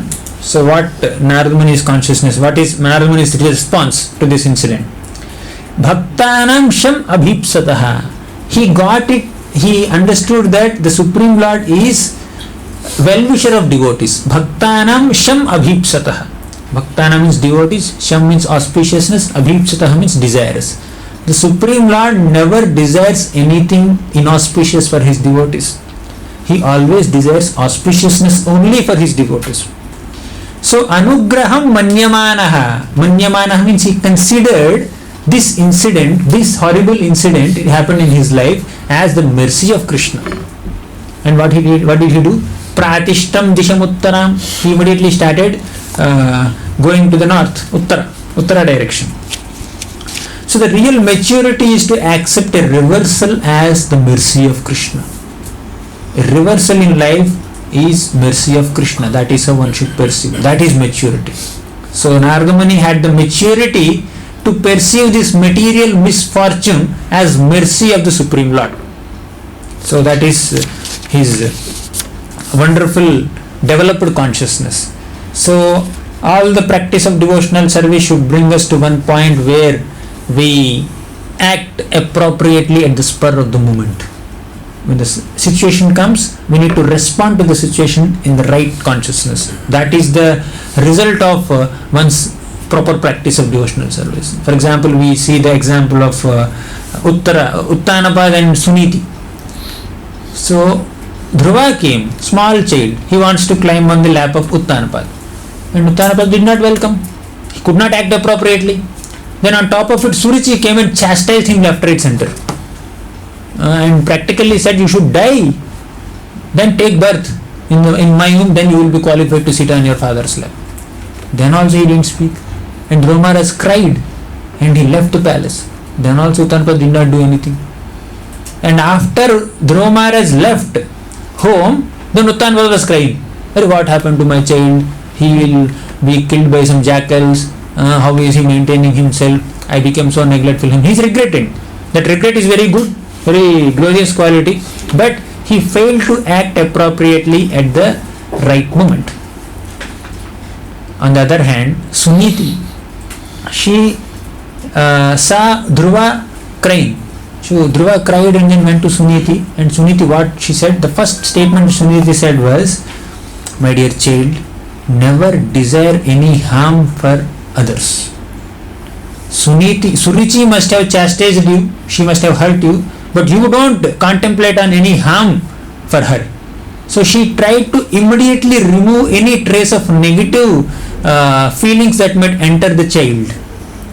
She acted appropriately, and she immediately directed Dhruva to Krishna. I am one mother, and Krishna can give you the affection of millions of mothers. She acted appropriately. That is the contrast we can see in their qualities. Here Narada Muni, he could have said, she is my only mother, and how cruel is the Lord to take away my only mother. I am a 5-year-old child. What does he think? Right? After knowing about the Lord, he can blame the Lord also. He is the controller, he understands. Then he could have perceived in a different way. But he did not perceive it like that. He anugraham manyamanaha. He immediately understood this as Krishna's mercy. Yasyaham anugrahanami karishye harishye tad dhanam shanaihi. then tato dhanam tyajatyasya swajana dukkha dukkhitam. So in the 10th canto, Krishna himself says that when I want to show some special favor upon a devotee, I will take away his wealth, take away all his position and other things. Then what will happen? All his relatives and friends who are around him only for these material reasons, they will leave him, and he will be helplessly dependent upon me. It's satada vitatodyogo nirvinnasya dhanehaya. So when his udyoga, his occupation, his profession is taken, his money is taken, nobody will look at him. After all, people are around him only for that material emotions, material support, and they will leave. Then he will helplessly depend upon me. So that is the point. So in this kind of context, anyone can blame the Lord, but he could understand this as the mercy of Lord. Kritadyati is there. So her Kritadyati's child was taken away, and she started blaming God. You are foolish. You are acting like a foolish child. You only give the child to persons in this world, and you only create the snehanubandha. You only create that thick loving affection and bondage between children and parents, and you are taking away. You are ignorant fool. You are acting like a child. So like that she blamed. Chitraketu was also lamenting. So when reversals come, the actual consciousness will come out. When a trying circumstance will come in the life of a devotee, how he will handle that trying circumstance, how he will handle that calamity, how he handle that crushing of false ego, that shows how advanced he is. Here Narada Muni is very advanced. He became very fearless. Tattena kampa susamikshmana bhunjana eva atmakrutam vipakam. When calamity comes, he will say, this is because of my own past deeds. And actually, I deserve a worse treatment, but Lord out of his mercy is giving me this best treatment. Right? He minimized the suffering that is due to me, like that. So Parikshit Maharaj also, he could immediately perceive this calamity as a blessing. It's a blessing in the form of a curse, in the disguise of a curse. It can, why? Because it can cause indifference to worldly life, to material life. So one should be satisfied in any situation. Santushto ena kenava. So when that satisfaction is there in any situation, by accepting Lord's mercy, then there will be no lamentation upon Krishna's decision. It is Krishna's decision, why should I lament for it? Let me accept it. Let me not expect things to happen in a certain way. Let me accept things the way they happen. That is the consciousness of a devotee. That is real maturity. Why this happened? All this happened only because of the service to Bhakti Vedantas. Narada Muni offered service, selfless service to Bhakti Vedantas, whatever service he could do, that instilled such wonderful consciousness in Narada Muni. So, and Narada Muni left towards north. Chakravarti says, even without performing the funeral rites of his mother, he did not even do that. He just left. When the inner call to perform devotional service to Krishna becomes so intense, devotee doesn't care so much about the social customs and other rules and regulations and ritualistic ceremonies that he is supposed to perform. Some devotees do that, but some devotees go beyond that scope also. They are not obliged to fulfill any of these responsibilities. Narada Muni just left. He did not even bother to perform the funeral rites also. Just like Uttanapada, he was enlightened so much that he even before Dhruva's marriage he retired. Prachinabhar, he was heavily preached by Narada Muni, and even before Prachadas came back from their austerities, Prachinabhar, he left the kingdom. So the urgency, he felt a sense of urgency to perform full-time devotional service, he retired immediately. So they cannot wait for some circumstances to settle down, then we will take up to devotional service. Not like that. Narada Muni took this as an opportunity. So that is the thing. So see Prabhupada how he writes in this purport. Confidential devotees of the Lord see in every step a benedictory direction of the Lord. What is considered to be an odd or difficult moment in the mundane sense is accepted as special mercy of the Lord. Mundane prosperity is a kind of material fever, and by the grace of the Lord, the temperature of this material fever is gradually diminished. Mundane prosperity is material fever, and Lord is merciful enough to reduce that fever. Means He will not give mundane prosperity. He will give failures in mundane activities. Like that. He will break the mundane relationships. And spiritual health is obtained step by step. Spiritual health. Who can perceive this incident as increase of spiritual health and decrease of my material disease? The immediate thought comes to my mind is Lord is very cruel. Right? Lord is very unkind. This is the immediate thing that can come to one's mind. Just like Chitraketu was cursed by Parvati. Who has the ability to say that, my dear mother, I accept your curse? When after receiving a curse from that lady, he is calling her mother. That's not a small thing. And he was very cool. He just came and offered obeisances to Parvati and said, I accept this curse. I never meant anything wrong, but whatever you think is wrong, let that be wrong, and may I be forgiven for it. I accept this curse, I am going. So that is how he accepted. Kunti Maharani also accepts all the calamities. So this calamity and the reversal in one's life is an opportunity for one to come out of the comfort zone. Right? So that comfort zone, he has to leave that. Now just imagine a situation where Narada Muni has to continue, right, without his mother being taken away from him. What would have happened? That Snehanubandha between the mother and Narada Muni would have become more thick. Right? Although Narada Muni wants to practice devotional service, full-time devotional service, because of this obligation to his mother, he may not have performed devotional service like this. In this case, he just left to the north to perform full-time devotional service. In mother's presence, he may not have gone only. That could have happened. So that's a very merciful arrangement of the Lord to break this Snehanubandha, to increase the devotional service. And just consider mother's situation. So if she has not died, what would have happened?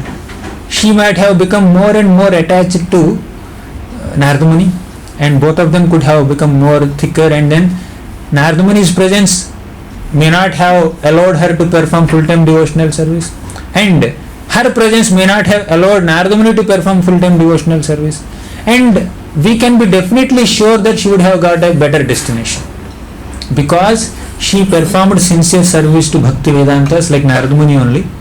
She would get a better birth where she can practice devotional service wonderfully. So Krishna has orchestrated in such a way that both Narada Muni and his mother both can perform devotional service nicely by causing separation, by breaking that Snehanubandha. If that Snehanubandha, if he has not broken that Anubandha would have become more thick. That Snehanubandha could become a distraction for one's devotional service, for both of them. So Lord has created some event that benefited both of them. So that is one thing. So death of the mother is the only way that could have been done, right? Sneha Pasha Devotion. Even Kunti Maharani also prays Sneha Pashamamam Chindi Griheshu Pandushu Vrishnishu. So this material affection, please remove. I have affection for Vrishnis, I have affection for Pandavas. And Kunti Maharani is praying, these people, Vrishnis and Pandavas, they are devotees. Please retain that attachment towards them as devotees. But along with that, I also see them as my relatives, as my sons, as my family members. That is a material part. I want that to be cut off. So that material aspect has to be gone. Even pure devotees also pray like that. Right? So how can we know this, that it is it's Krishna's mercy? Is it an imagination by the devotee? We can see the result. Narada Muni got a better opportunity to perform devotional service. That result is a proof that it is Lord's mercy. Right? So Sneha Pashamamam Chindi, that's a very wonderful thing. Even it happened in Prabhupada's life also. Prabhupada is getting so many failures in business. He's a wonderful business magnate, and in Bose's laboratory, some people were not very happy with the success of this Prabhupada, Abhay Babu. Then they complained to the Bose, and then he had sent him to Allahabad, and they opened a different thing. So like that, Prabhupada could have become very successful, but Krishna has kept so many such obstacles in his material success, and eventually brought him to full-time devotional service. So Prabhupada could understand, Isaham Anugrahanam is working in my life. So he would accept that as Krishna's mercy.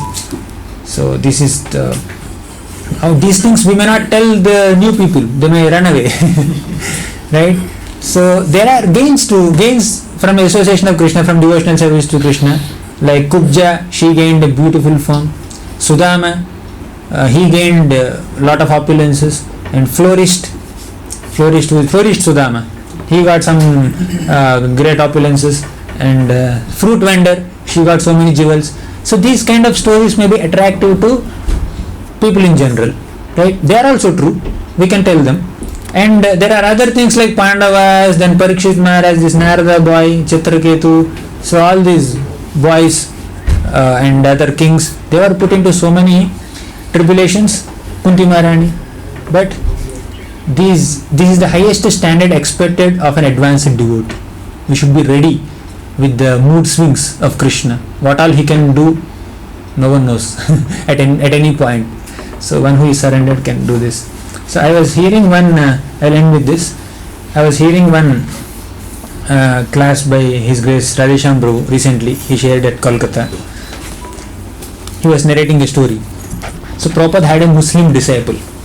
His name is Dosha. So his initiated name is Ramaranjan Prabhu something. So he was a Muslim disciple. I don't know how many already know this story. We don't know. I don't know. Okay. So Prabhupada initiated him. He is chanting 16 rounds and he is doing very wonderful devotional service. But because he happened to be born in a Muslim family, he has lot of opposition from his Muslim community. They say, you come to mosque, why are you going to Hare Krishna temple? Why are you going to ISKCON? And from community he is getting so much of opposition. And from his own family, they are not supporting his devotional service. Second, they have a couple of children, and this Dosha Prabhu, Ramaranjan Prabhu, he has to take care of them, and they are not very financially proper. They are little poor also, middle class kind of people. So he has financial problems, he has family problems, and he also has community problems, opposition from community. Still, he is very determined to perform devotional service. He accepted Prabhupada as his guru. He is doing his chanting and everything with all this opposition.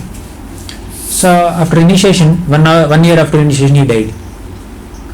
Then all the devotees in the temple, they became very disturbed.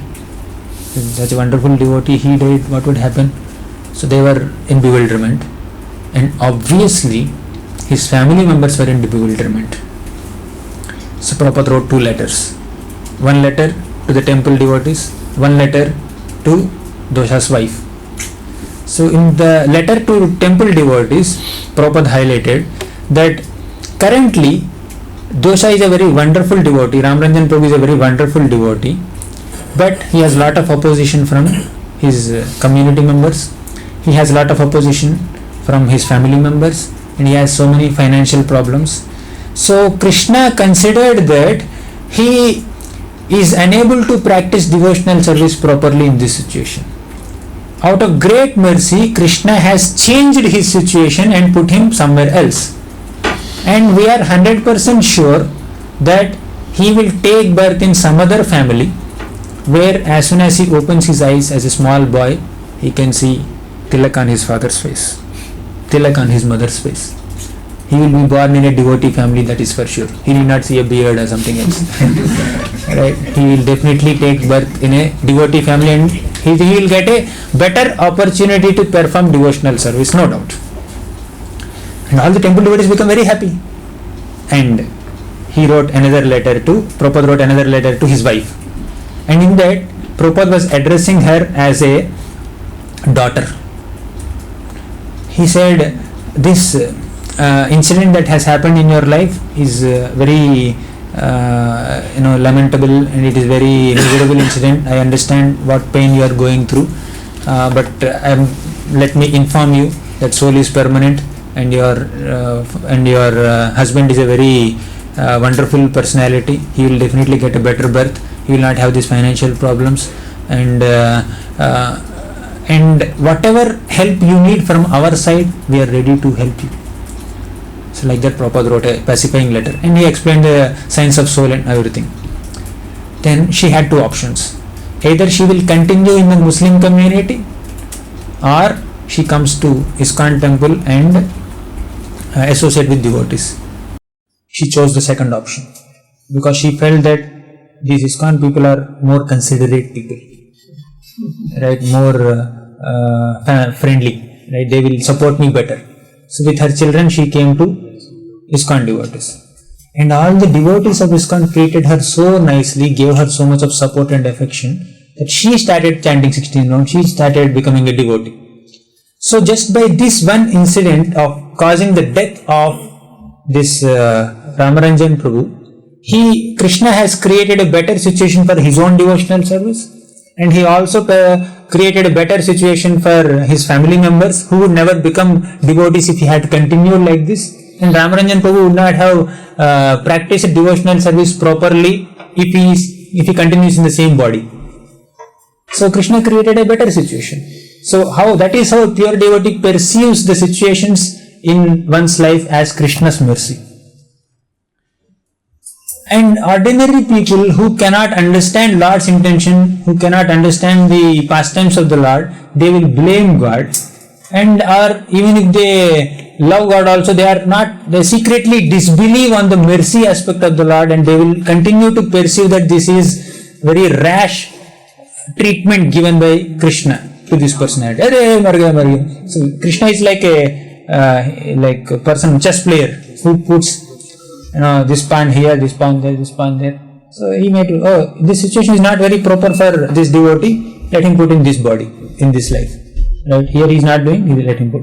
And these people think, where is he getting lifted? Where is he being taken? So they will get bewildered, but Krishna has his plans to do. So it is the glorious consciousness of Narada Muni to perceive this whole incident as orchestrated by Krishna, and he left to the north. What happened after he left to the north, we will discuss later. Thank you all very much. Srimad Bhagavatam ki